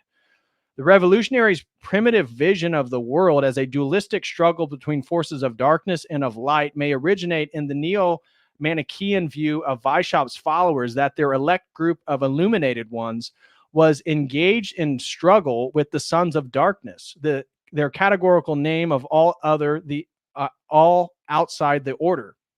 The name of the order was initially uncertain. Perfectibilist was used and bees considered. But the name Illuminist was apparently chosen from the image of a sun radiating illumination to outer circles. At the very center within the inner circle, the Areopagites burned a candle symbolizing the solar source of all illumination. The Zoroastrian Manichaean cult of fire was central to the otherwise eclectic symbolism of the Illuminists. Their calendar was based on Persian rather than classical or Christian models. Pseudonyms and symbols, which had precise esoteric significance in Masonic lodges, became deliberate instruments of camouflage for the Illuminists. Ingolstadt was both Eleusis and Ephesus. Munich was Athens. Vienna, Rome. Weishaupt's own Illuminist name was Spartacus, the leader of a slave revolt in ancient Rome, provided a hint of a revolutionary commitment, but his original key collaborators took the names of the Greek Ajax and the Egyptian Danuus. respectively, and the other names range from Tamerlane to Confucius.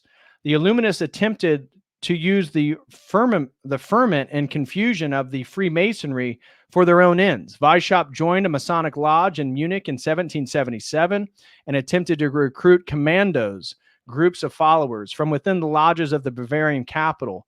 Late in 1780, Weishaupt's campaign spread to all Germany and to the pseudo-knightly higher orders of Masonry with their entrance into Weishaupt's inner circle of Baron Adolf Koenig. Don't want to. He was a native of Hanover and a leader of occultism in Frankfurt, which soon replaced Munich as the leading colony of the movement. For 5 intensive years until Koenig left the order in July of 1785, the Illuminists recruited largely among those who had belonged to the most popular of the German higher Masonic orders, the strict observance. The Illuminist technique was, first of all, to discredit the more conservative rival order by fair means, helping the Conference of Occult Orders at Wilhelmsbad in 1782 to determine the strict observance lodges were not in fact descended from the Knights Templars, and Fowl, arguing that the strict observance lodges were secretly controlled by unknown superiors who were in fact Jesuits in disguise. The Illuminists co-opted the organizational structure of their conservative Masonic rival. In the process, they acquired some of the mysterious allure that had possessed as an arid cult of rationalistic intellectuals. Illuminism also became much more political. Weishaupt appears to have intentionally seen Masonry as a kind of intermediate training ground for Illuminists. After they had entered the order, but before they joined the secret inner circles, then under Koenig's guidance, he developed a system of 3 successive classes that incorporated all existing grades of Masonry as preliminary to a higher class of Illuminist grades. The first 2 classes, the preparatory and the middle, incorporated the 3 traditional grades and the higher symbolic grades of Masonry, respectively. The third, or the administrative class, was the most original and indicated by its very name the political implication of Weishaupt's plan for the moral renovation of humanity. Its first 2 grades, those of the small secrets and the great secrets, respectively, led up to the third and the highest grade, the Areopagites, and where all the ultimately irrelevant symbols were discarded for the pure reign of a natural liberty and equality. Within the final grade, total secrecy from all others. The ennobling of motives was complete, and the social contract was restored, and a new inner politics would provide both the nucleus and the model for a transformed world. These divisions within the Illuminist hierarchy were popularly described in ecclesiastical terms. The first 2 classes, encompassing all past Masonic stages, were the church. The first 2 grades of the administrative class, the synod, and the final, the Areopagite stage, represented man freed from all authority to live in egalitarian harmony. This promise of total liberation terrified the German-speaking world, and the order was subjected to ridicule, persecution, and formal dissolution during the 1785-87. Weishaupt was banished to Gotha and kept under surveillance. But the diaspora of an order that had reached a membership of perhaps 2,500 at its height in the early 1780s led to a posthumous impact that was far greater throughout Europe than anything the order had been able to accomplish during the brief life of the movement of German intellectuals. In France, the publication of the Bavarian police of Weishaupt's correspondence and other documents in 1787 created more fascination than fear. The essay on the sect of Illuminists, published the following year by the brother of a former functionary of the Prussian court, intrigued rather than horrified. Even the erotic imagination of the Palais Royal could not have improved on the description of an alleged Illuminist initiation. Marks were made with blood on the prostrate nude body of the candidate. His testicles were bound by a pink and poppy-colored cordon. He renounced all human allegiances before 5 white-hooded phantoms. And so that number 5 is really important when we look at again, this sort of occult spirituality, which is going to tie into Pythagoreanism. Anyways, continuing on.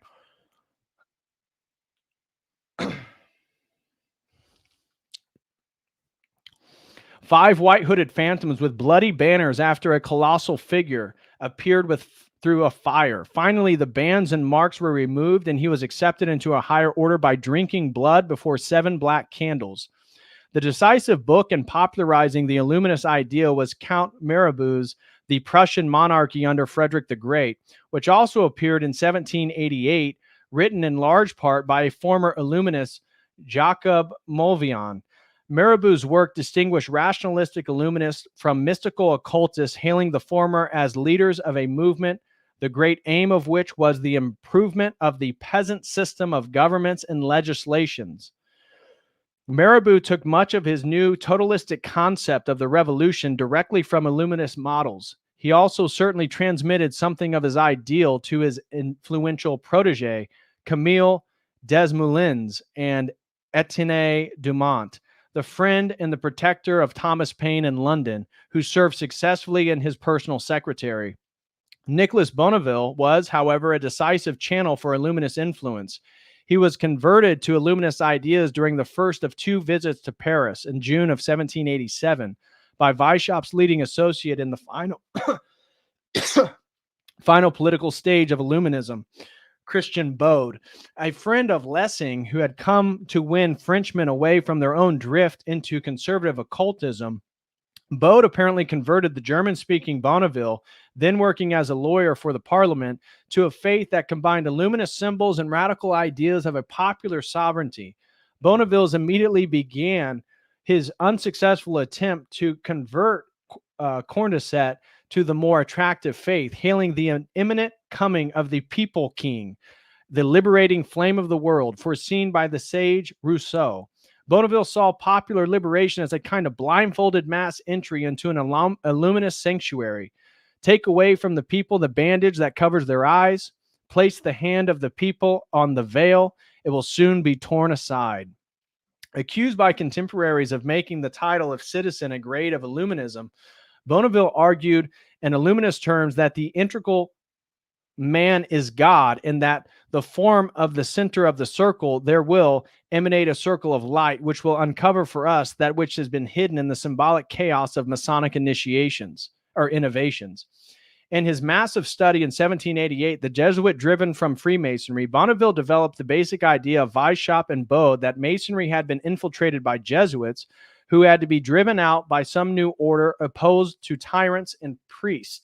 Bonneville's version of the Illuminist ideal interested figures as widely removed as Saint Just and Desmoulins in Picardy and Dietrich and Schneider in Strasbourg. The substantial German influx into Paris itself included former Illuminists like the Saxon physician Philip of Orleans, Jean-Geoffroy Saffaret, and Frey brothers, and the journalist Rebmann. The occult, possibly Illuminist influence is detachable in Babeff's first clear statement of his communist objectives early in 1795, inviting a friend to enter into the sacred mysteries of agrarianism and accepting fidelity from a chevalier, Babeuf's subsequent first outline of his conspiracy spoke of a circle of adherents advancing by degree to transform the world. Babeuf's secret hierarchical organization resembled that of the Illuminists and of Bonneville. The strange absence of references by Babeuf and others to the man formulated their ultimate objectives. Sylvain Marchal could be explained by the existence of the Illuminist type secrecy about the workings of the inner group. The conspirators may have viewed Marchal as the flame at the center of the circle. As such, he would have to be protected by the outer circle against disclosure to profane outsiders. His mysterious designation of Paris as the Atheopolis and himself represented precisely the ideal of Weishaupt's inner Areopagites. Man made perfect as a god without God. As for Bonarty, who codified the legend of Babeuf and first revealed Marchal's role, he had been fascinated with Illuminism even before the revolution. Already in 1787, he drew ideas from Mirabeau and noted the struggle of Illuminism with Catholicism in Bavaria. A hint that Bonarty may even have committed to Illuminism is provided in a forgotten journal in 1789 by a group of young Italians who had been influenced by Illuminism while studying in Bavaria. Excited by the political news from France, these students drew up plans in Innsbruck to set up a journal capable of promoting the total transformation of humanity set forth in the Illuminist ideal. Late in 1789, they published this Sondrio on the Italian side of the Alps, a journal that may well have been the first ideological revolutionary organ of modern times, political appendix to all the gazettes and other news sheets. The journal purported to move beyond politics by providing a kind of pedagogic guide for the revolutionary reading of all other publications. The readers insisted the appendix is not a gazette, but rather a reasoned course of legislation, of government, of political economy applied to the present revolutions of Europe. Its idea was happy equality as preached by the citizens of Geneva and embodied in a social constitution. This ideal clearly went beyond the purely political reading of Rousseau, favored among French politicians of the revolutionary era. The more radical social ideal had released on Europe the energy of the winds which are bursting forth violently against oppression. The first issue praised the Weishaupt Mirabeau concept of revolution of the mind as the proper objective of the century of the illuminated. It identified this type of revolution with the Bavarian Illuminists, the company which Count Mirabeau has compared to the priest of Eleusis, and distinguished their ideal from the spiritualist distortions.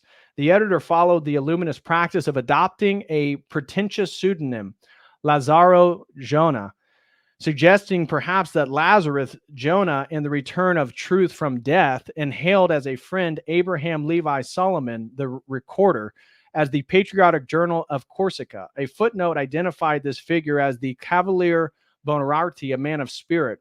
Since Buonarroti is the only contemporary Italian mentioned by name in the journal, Buonarroti would seem to have had some special connection with the appendix as well as with the Patriotic Journal.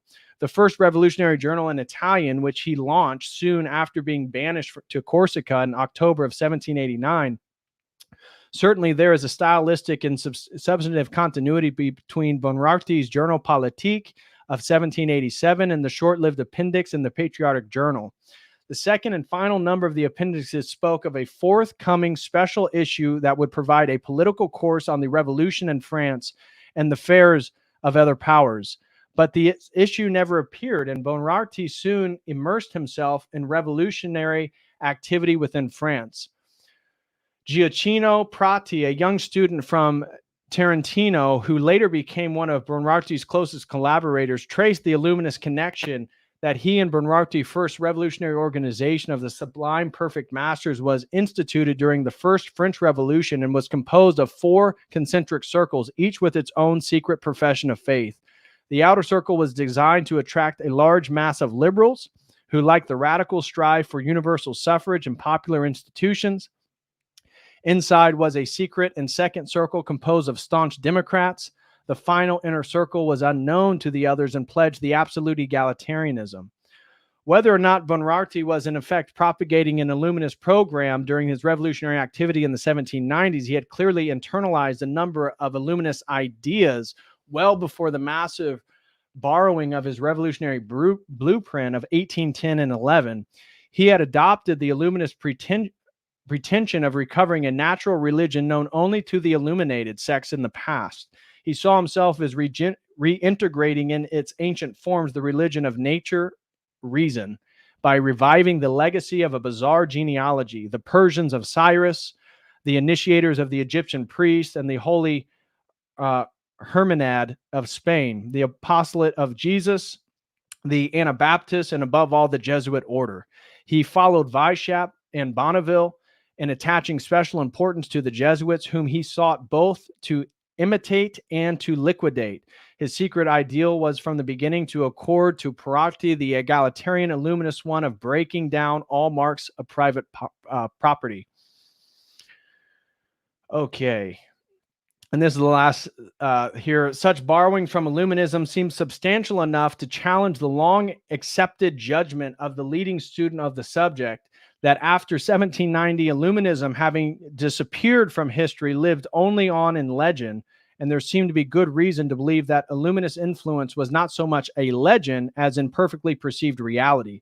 The same historian's perplexed observation that the police legend about Illuminists began to develop with more amplitude and originality in the Napoleonic era points to a surprising source of Illuminist influence. Illuminist ideas influenced revolutionaries not just through left-wing proponents, but also through right-wing opponents. As the fears of the right became the fascination of the left, Illuminism gained a paradoxical posthumous influence far greater than it had exercised as a living movement.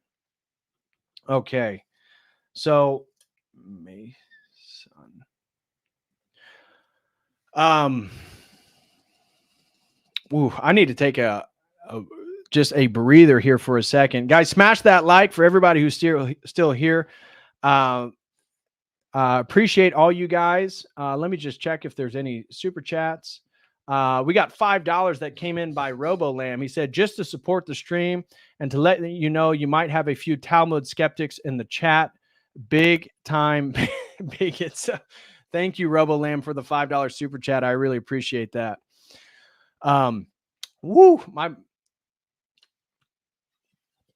This is again, this is a lot of reading. I hope you guys understood exactly what was all being said there. But just to continue the Masonic look, I want to move through this book and look where, again, Masonry comes up in multiple places. So we kind of got through the occult origins here, and we're going to move through the Illuminist section. Okay. Here we go. This is where Thomas Paine gets brought up. Bonneville, even before the revolution, had traced the Illuminist idea to Pythagoras, who brought the Orient to a system of true Masonic instruction to illuminate the Occident. After the demise of his effort to square the social circle via his organizations of the early 1790s, Bonneville wrote verses on the numbers of Pythagoras, proclaiming that man is God and will become angelic by wielding the circle of universal brotherhood. O social circle, ever sweet hope of a general pact, thy brotherhood of oppressed peoples has sworn eternal universal deliverance. Thomas Paine, who lived in a menage a trois with Bonneville and his wife from 1797 to 1802, believed that the Druids and the Pythagoreans had combined to provide an occult ideological alternative to Christianity. An essay on the origin of Freemasonry, which again, that's what I have right here. I'll share that link with you guys. If you want to read it, this is for free. This is Thomas Paine's famous work on Freemasonry.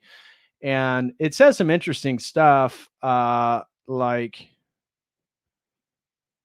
now some people speculate that Thomas Paine may actually have been a Mason as well. So it says it's not, it learned of, let's see here. Which chapter is it in? Oh, that the original institution of Masonry consisted in the foundation of the liberal arts and sciences, but more especially on geometry for the building of the Tower of Babel, and the art of the mystery Masonry was first introduced from thence, headed down by Euclid, a worthy and excellent mathematician of the Egyptians, and he communicated to him Hiram, the master mason, concerned in building Solomon's temple in Jerusalem. Besides the absurdity of deriving Masonry from the building of Babel, where, according to the story, the confusion of languages prevented builders from understanding each other, the consequently of communicating any knowledge they had, there is a glaring contradiction in point of chronology in the point of the account he gives. So he goes on to give a sort of overview. To come then once to the point, Masonry, as I shall show from the customs, ceremonies, hieroglyphs, and chronology of Masonry, is derived and remains of the religion of the ancient Druids, who, like the Magi of Persia and the priest of Heliopolis in Egypt, were the priests of the sun. They paid worship to this great illuminary as the great visible agent of a great invisible first cause, whom they styled time without limits. In Masonry, many of the ceremonies of the Druids are preserved in their original state, at least without any parody. With them, the sun is still the sun, and his image in the form of the sun is the great emblematical ornament of Masonic lodges and Masonic dresses. It is the central figure of their aprons, and they wear it also on pendants in the breast of their lodges and in their processions. At what point of antiquity or in what nation, this religion was first established, is lost in the labyrinth of unrecorded times. It is generally ascribed to the ancient Egyptians that the Babylonians and the Chaldeans reduced afterwards to a system regulated by the apparent progress of the sun through the 12 signs of the zodiac by Zoroaster, the lawgiver of Persia, from whence Pythagoras brought into Greece. It is these matters Dr. Dodd refers to in the passage already quoted from his oration. The worship of the sun as the great visible agent of a great invisible first cause, time without limit, spread itself over a considerable part of Asia, Africa, and thence Greece and Rome through all ancient Gaul and into Britain and Ireland. Now, what's interesting about the solar symbolism is that, like Billington, he highlights that this idea of like solar symbolism and the utilization of fire and stuff like that is continued with the socialist and communist revolutionaries of the 19th century. So please drink some water.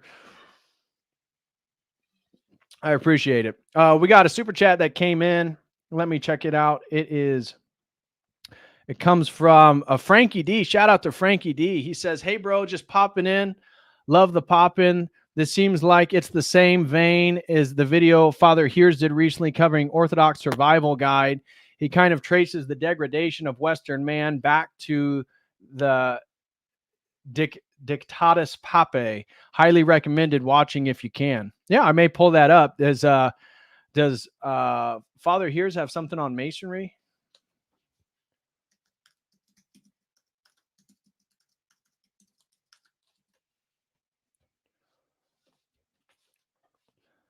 Okay, here we go.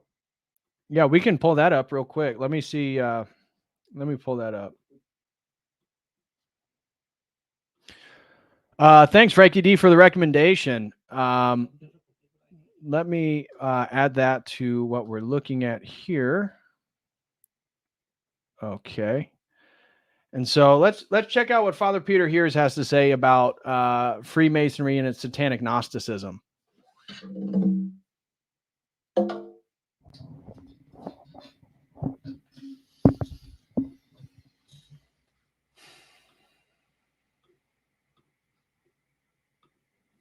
All right, the 12th degree manual's view of God and creation, verse 24. Now we're still looking at the Gnostics and the Masons. Now, Gnostics have a doctrine of a two-person God. This is the actual manual talking, basically. God is a supernatural being, invisible, and made manifest in two totally opposite qualities. This is the dualism of Gnosticism that they're adopting in Masonry. One faculty of God created the universe, and another faculty, also participating in creation, is an enemy of the source of good. So you have this strange two-person, double-faced God that they believe in. Masonry Gnosticism has no answer to the problem of evil, as we said. It simply states, since good and evil coexist in nature, they just take it as a given. Good and evil coexist in nature. Therefore, the evil participates in the creation of the world. Right? So since it's obvious, we look around and we see good and evil. Therefore, from the beginning in creation, there were two good gods. There were good and evil gods. And this is not unlike some Far Eastern philosophies. It has no answer, so it fabricates many myths to try to explain these things. Just fabricates, just imagination. Oh, well, yeah, let's think we could. Yeah, that sounds about right. The Masons clearly identify themselves as the natural, it should be natural descendants of the ancient Gnostics. They hope that a higher spirit will free humanity someday from the yoke of matter, just like the Gnostics did. Thus, they reject Christ as deliverer and redeemer. They reject him. And they say, Christ did not come to deliver us from matter. This is an Orthodox understanding. Christ did not come to deliver us from matter, for God is not opposed to matter or the body, right? That's the Orthodox understanding. We didn't need to be freed from matter, but rather he put matter on, he put nature on, right? This doctrine is rejected by the Gnostics, okay? Because they believe matter is evil and created by evil God. They believe a higher and superior spirit will free humanity from the yoke of matter. They believe that they must assist this high spirit. It's the Lucifer. They don't say it, maybe, but that's who else could it be, right? The highest spirit, according to the Satan, the depths of Satan. They must assist in this liberation through enlightening humanity. So their role is to work with the good spirit, the spiritual side of, not the physical fallen side, and they must work because they're enlightened, they're initiated, they're very progressed in this deep knowledge, this special knowledge, and they have to help all humanity. Of course, humanity's stupid. We're a bunch of sheep. The Christians especially are backwards. They've got it all wrong. They're working for the bad God. So you've got to really, I mean, basically they're the enemy. Christians are the enemy. And Christianity for them is a heretical philosophy, which was opposed to Gnosis. So Christians for them are a new heretical philosophy opposed to a pre-existing Gnosis, which is the true, the initiator says, who's initiating this man into the tree. This is precisely why Freemasonry, the only true religion, having assumed the work of Gnosticism, will succeed in destroying the false religions, starting from the Roman heresy. Okay, so obviously this Gnosticism, Masonry, developed mainly in Western Europe.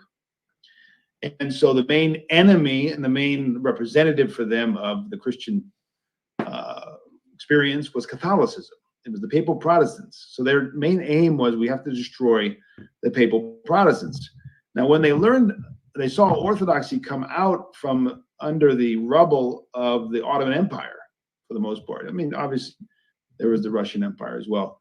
But definitely in the 20th century, they've worked very hard to bring about the end of Orthodoxy through Masonry, through the avenue of ecumenism,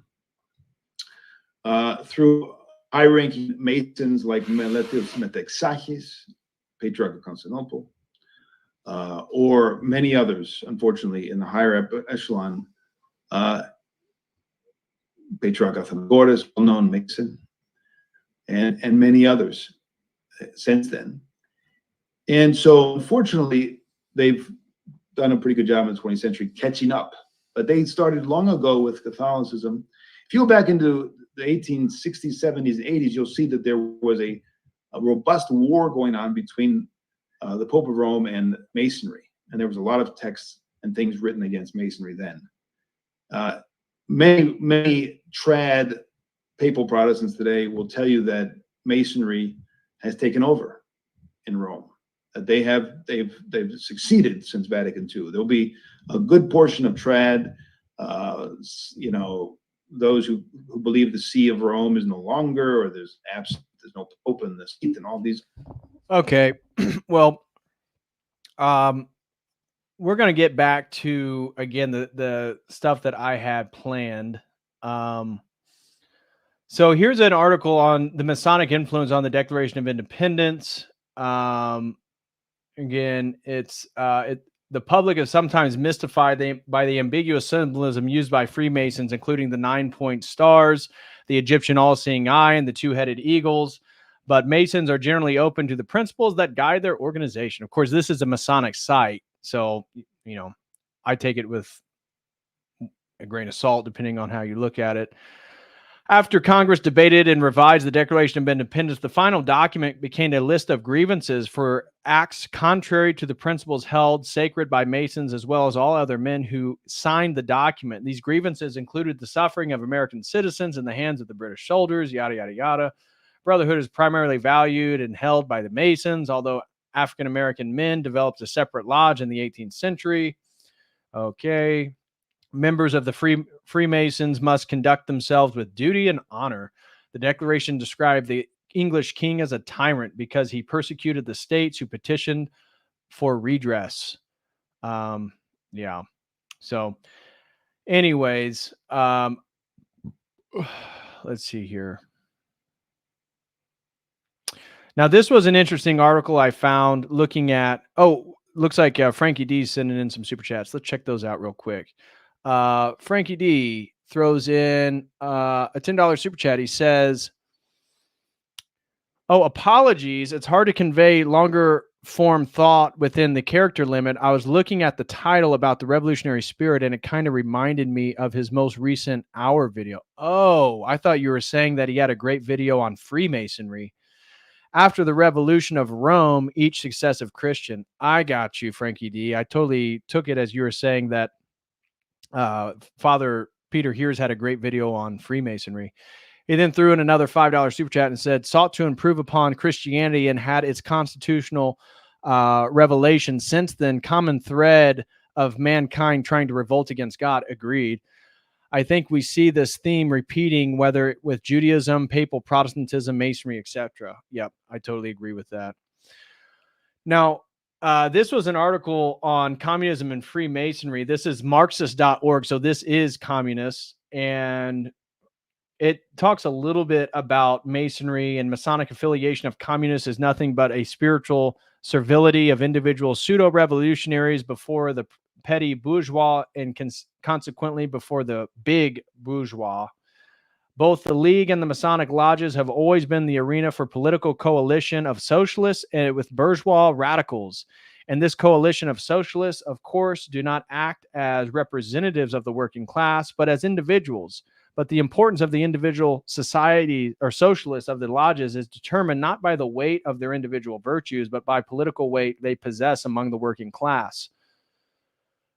So, anywho, getting back to our reading of Billington here, again, it talks about the menage a trois that Paine had with Bonneville and his wife, and talking about Druids, sun worship of the Druids. Remember, we went back and we were reading some of that right here in Thomas Paine's The Origin of Freemasonry, which is free. So if you guys want to read what Thomas Paine had to say, you can do that. I believe I posted that there. And then at its epigee, let me see, where's the... So on the earliest circles defeat into the Decemberist revolt in 1825 was the still mysterious green lamp. One of its leaders wrote for the society a utopian picture of St. Petersburg 300 years in the future, where Tsarism and Orthodoxy have in effect been overthrown by Pythagorean forms. There is a circular temple with a plain white marble altar and an open ark. Music is the only art medium permitted. A phoenix with an olive branch is replaced in decapitated two-headed eagle. Again, the Byzantine eagle of the Orthodox Church. The two heads of the imperial seal allegedly representing despotism and superstition. Alexander Pushkin, the greatest of the Russian poets, referred to the green lamp as a circle in which beloved equality sat in Pythagorean cap by a round table. Though not so deeply involved in occultist revolutionary circles as his Polish counterpart Adam Mickiewicz, Pushkin shared his fascination with the dedication and sacrifice that seemed to be found only in a magic circle of youthful revolutionaries. The circle was, in short, the supreme symbol of what a Russian Masonic song of the period called truth, those truths of the holy law given you by geometry.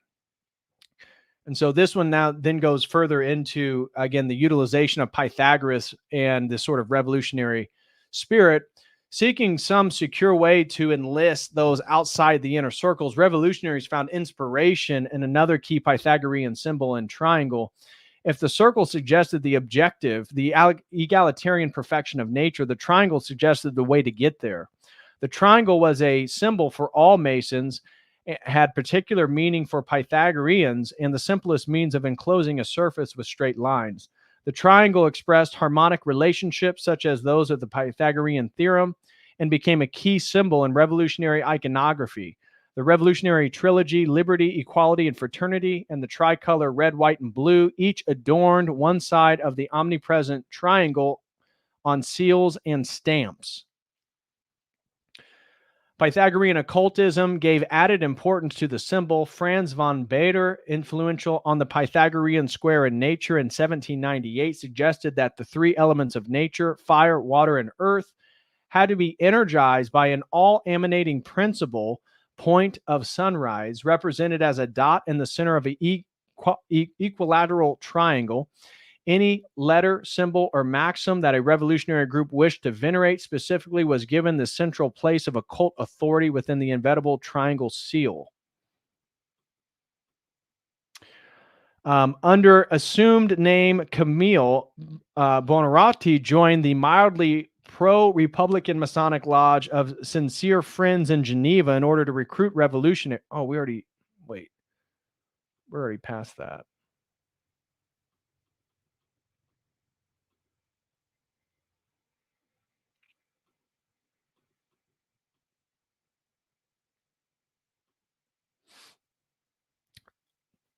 The entire Franco-centric period of revolutionary ferment was suffused with a florid romanticism that sought to mobilize the imagination with naturalistic imagery. In an age of accelerating industrialization and urbanization, there seemed a compensatory need to identify revolutionary organization with pastoral simplicity. Dame Nature was no longer mathematical but organic. Her servant was no longer an aristocratic Masonic building, a temple of stone, but a democratic charcoal burner returning to the primeval forest. Beyond a forgotten folklore and neglected vernacular of nationalist revolutionaries everywhere sought to recover lay an imaginary golden age. In the Latin American revolutions, this idealized state of nature was associated with the period prior to foreign dominance, a return to an Aztec ideal after a sleep of 3 centuries in the Mexican Revolution, a pastoral 6th century Araucania in the subsequent Chilean, Argentine, and Peruvian Revolution. In the Latin part of North America, too, the earliest uprising of French Canadians against the Anglo-Saxon dominance in 1837 was led by a secret association of brother huntsmen. The key role in developing a revolutionary movement throughout France played by the Masonic Association of Mizraim, allegedly the original Egyptian rite with 90 degrees of membership. The resurgence of revolutionary activity during the Restoration reached far beyond occult conspiracies within France. Indeed, the decade 1815 through 25 saw a new generation of liberal constitutional revolutionaries for the first time mobilize mass followings behind national rather than universal goals. The conspiracies that challenged the conservative world restored at the Congress of Vienna represented in all effect the first political youth movement of modern times. As in all European species, the early 19th century and the liberal revolutionaries anticipated an important extra-European phenomenon of the early 20th. The secret conspiracy of young officers and intellectuals seeking expanded across political power in a stagnant traditional society. So this is, again, in the section, the conspiratorial constitutionalists. This new ritual from Jura at the beginning of the 19th century came the first purveyors of the dream to arouse the masses, the Society of Good Cousins, charcoal burners. This rule mutation of Masonry from Besançon was transplanted by the Napoleonic armies of southern Italy, where it politicized and popularized throughout the kingdom of Naples during the rule of Napoleon's maverick brother-in-law, Joachim Murat. A leading role was played by a veteran of the Besançon group, Jean-Pierre Briot, whose fascination with a new type of forest fraternity was apparently fueled by the experience of escaping from Austrian imprisonment into the Black Forest and by his own political experience as revolutionary commissioner for the island of Elba in 1801-02, before moving to Naples and founding the first Carbonari group in 1807. The new ritual order drew on the same type of extended family structures and protective loyalties that was later to produce the mafia. It attracted lesser aristocrats and an untitled professional people who had not become as extensively involved in traditional Masonic lodges as their counterparts in northern Italy. The Carbonari increasingly drew in hitherto quiescent populace into civic activity and posed an immediate threat to the traditionalist Bourbon King Ferdinand I when he was restored to the Napoleon throne in 1815. Carbonari ritual in the South was far more effective in mobilizing the masses than traditional Masonic ritual in the North. naturalistic and familiar symbols placed the occult and mathematical language of Masonry. The charcoal burners were an artisan brotherhood in the woods, not an esoteric order in a temple. They met in a bourgeois shop, the literal meaning of vendita, the term used for their local cells, rather than aristocratic lodge, and they bade their members follow a patron saint rather than to seek out the esoteric secrets of Solomon, Pythagoras, and the like. Most important, the Cabinari used popular religious symbols in this increasingly Catholic region. Membership was attained by initiation in a kind of higher Christian fraternity. The postulant of the second grade of membership received the crown of thorns analogous to that of Christ's own passion. Later, as the society became more explicitly political, initiation came to include the path of Calvary past Caiaphas, Herod, and Pilate. The implication was that Christ had pointed out the path of resistance to civil power, church and king alike. The final fourth degree of initiation involved a binding of the cross and receipt of the stigmata, being rescued and accepted as a grand master, grand elect, pledging to fight tyranny. So this is again about the Cabinari group that we had here. It was again one of these other secret societies and covert cells. And it was prominent during the Kingdom of Naples during the Napoleonic Wars. Although some of the society's documents claimed it had origins in medieval France and its progenitors were under the sponsorship of Francis I of France during the 16th century, the claim could not be verified outside sources. Let me see if there's anything that comes up with Masons here. Membership was separated into two classes: the apprentice of master, and the two ways to become a master through serving as the apprentice for at least 6 months or by already being a Freemason upon entry. Their initiation rituals were structured around the trade of charcoal selling, situating their name. So again, that's when he's talking about all the charcoal burners. This is what he's referring to, Billington, in this book.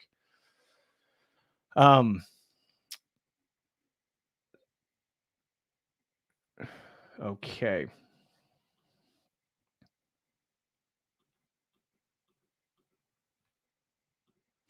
Gosh dang it. Now we got to go all the way back through. I hate that.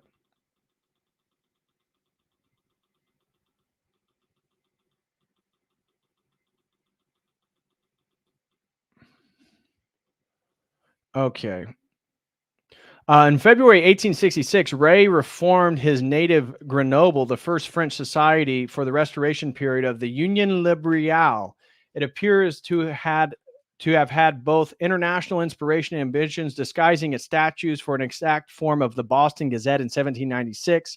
It recruited French political exiles in Germany, Switzerland, and Belgium, and followed the tradition of Bonaparte in imposing a third grade on the lower Masonic type grades of membership. Ray was inspired by his close contacts with Germany and later became an active agent in Switzerland for Bonaparte's plan for international revolutionary organization. Now, there was a thing that I wanted to read to you guys. This is on page 202. Let me see if we can get there.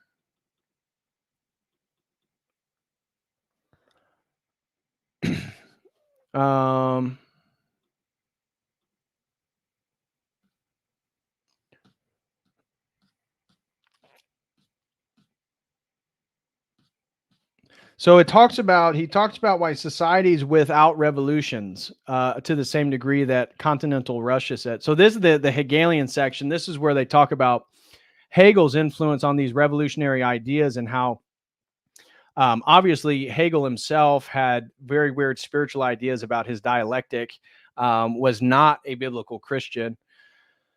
And this is where it gets into Saint Simonianism. So we were talking about Saint Simon, right? I think it was over here.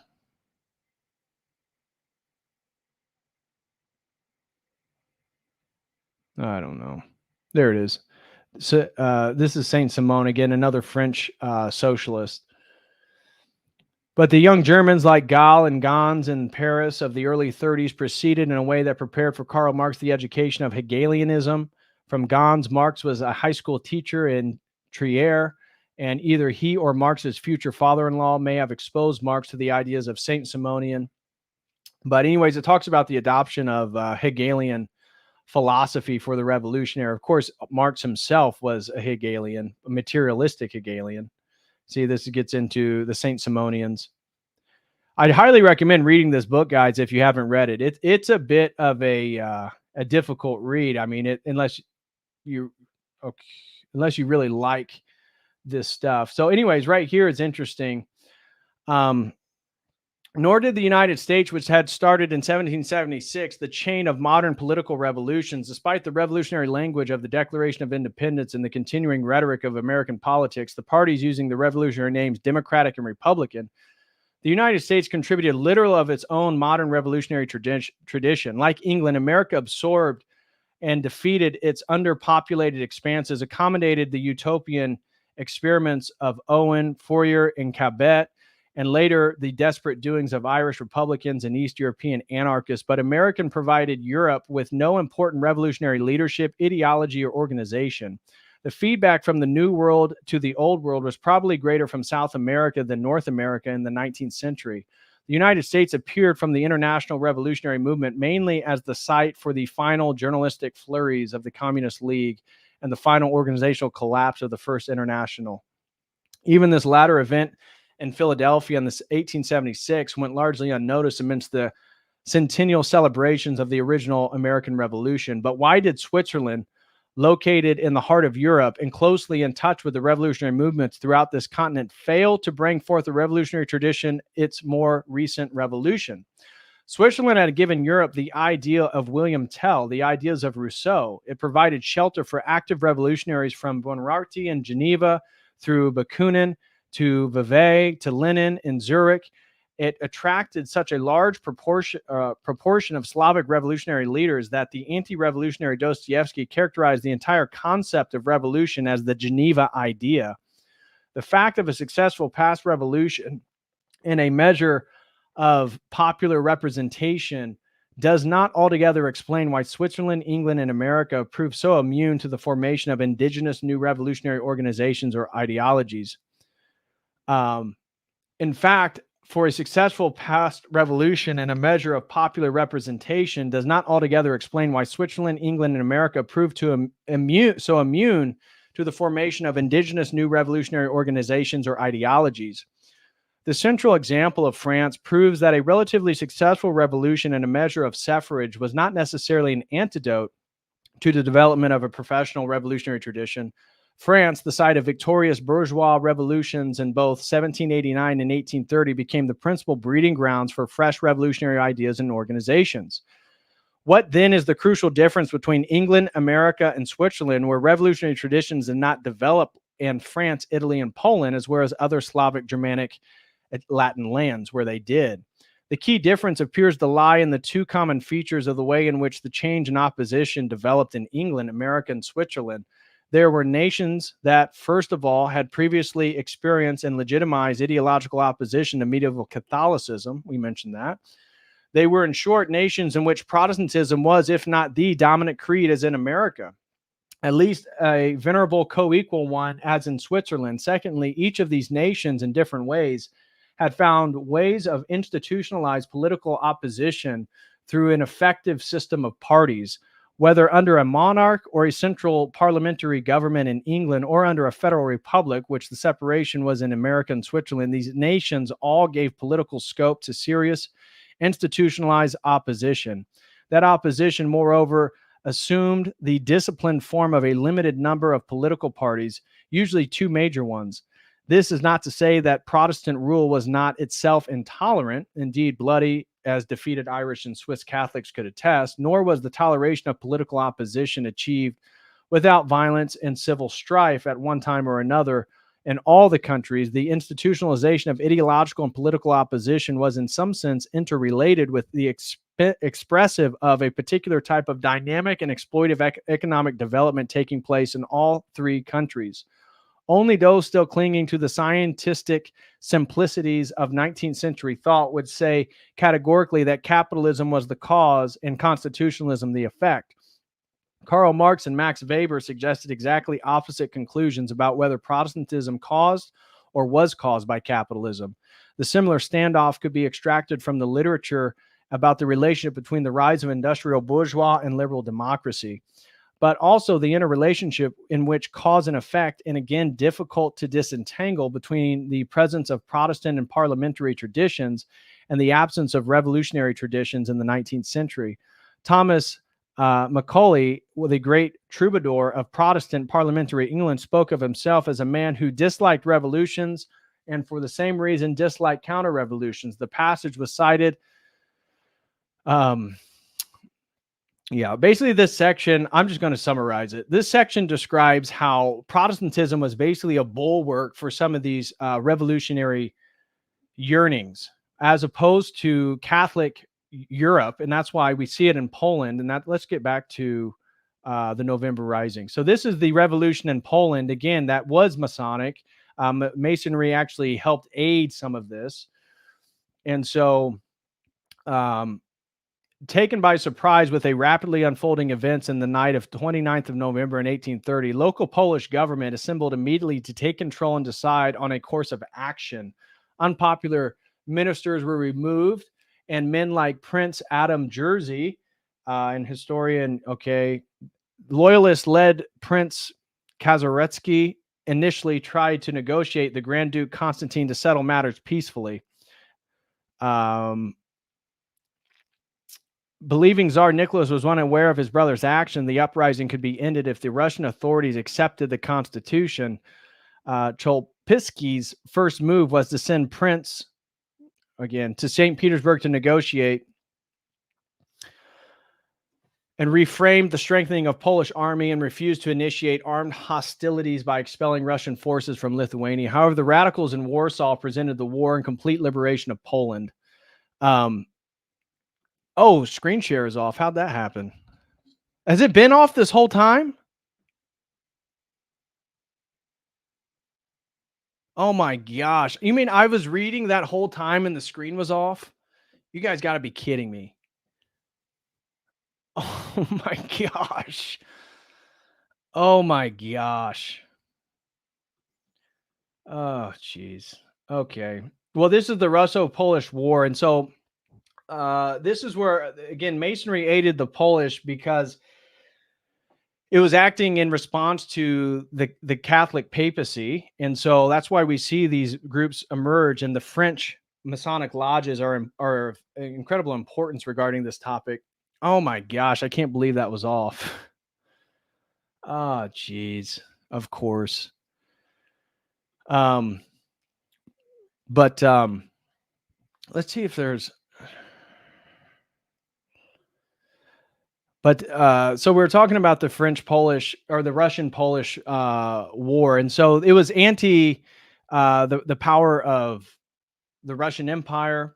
And as Billington highlights in this book, that some of the Masonry lodges aided with the Jewish groups to sort of upend the Russian dominance in Poland at the time. Some of the revolutions that occurred in 1848, again, we all see that they're, again, related to an usurping of the sort of monarchical order of continental Europe at the time, which is really the end point of this is World War I. By the time of World War I, the monarchies were totally decimated. And so the Russian Revolution, the Revolution was inaugurated by the February Revolution. I have that right here. The main events of the revolution took place. I think we read that part. What were some of the short-term causes? The Russian Revolution was provoked by the Russian military failures during the First World War, as well as public dissatisfaction with the way that the country was run. On the home front, the economic challenges faced due to fighting a total war was contributed. In August of 1914, all classes supported and virtually all political deputies voted in favor of the war. The declaration of war was formed by a revival of nationalism across Russian society, which temporarily reduced internal strife. The army achieved some early victories, but also suffered major defeats, notably Tannenberg in 1914, the winter battle in Missouri, February 1915, the loss of Russian Poland during May and August of 1915, nearly 6 million casualties, dead, wounded, and missing had been occurred in January of 1917.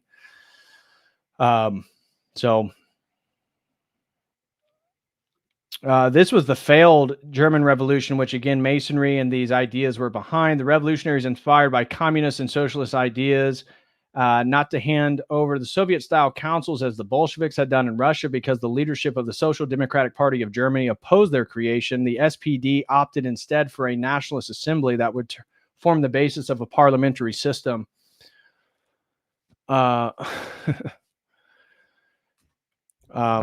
Yeah. Anyways, guys, I feel like I'm getting redundant because it gets so in depth here, but I wanted to go through here again. But it's hard to encapsulate this whole book and all these different movements. I mean, this topic was so broad to talk about the Masonic relationship to 3 different revolutions that I feel like it's almost a little bit too much at this point. But I don't know. Maybe we're going to wrap it up here. I appreciate all you guys still being here. You know, some of the stuff that I wanted to highlight was all these points in which Billington notes the role of Masonry in different relationships. But the big thing is that it's different in regards to the Catholic countries and the Protestant countries. And so, you know, looking into the ideas of Masonry, you can get how it's, as we've talked about before, it's an entirely different spiritual structure than any sort of biblical Christianity. But it gets into the Philadelphians, which was also another secret society. If you put in here the Philadelphians,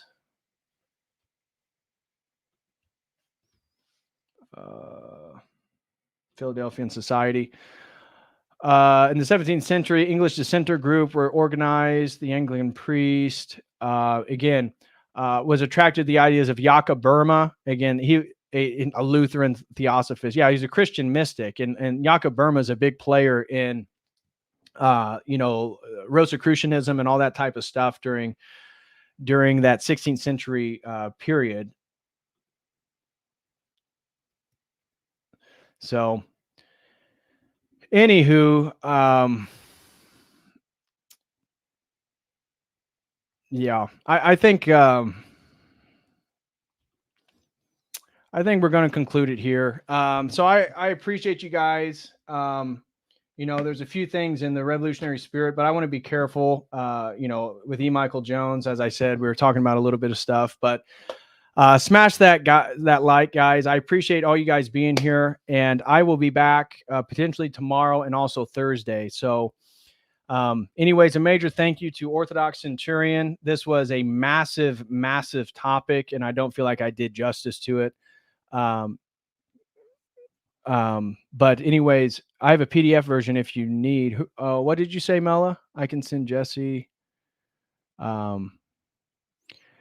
Anyways, I appreciate it, Jesse. There is so much here. It's hard to talk about. It's hard to talk about 3 different revolutions in a period of over 200 years in the role of Masonry, because Masonry isn't a monolithic thing. But I appreciate you guys. Thank you for all the supporters. We had a super chat come in over on Streamlabs. Storm the Cat throws in $10 and says, "Great, good stream." Well, thank you very much, Storm the Cat. I appreciate your support, brother. Thank you very much, and everybody that's still here. And I will be back again potentially tomorrow or Thursday. Definitely Thursday, potentially tomorrow as well. So I appreciate you all. God bless you all. And I will see you in the next one. As always, until next time, God bless.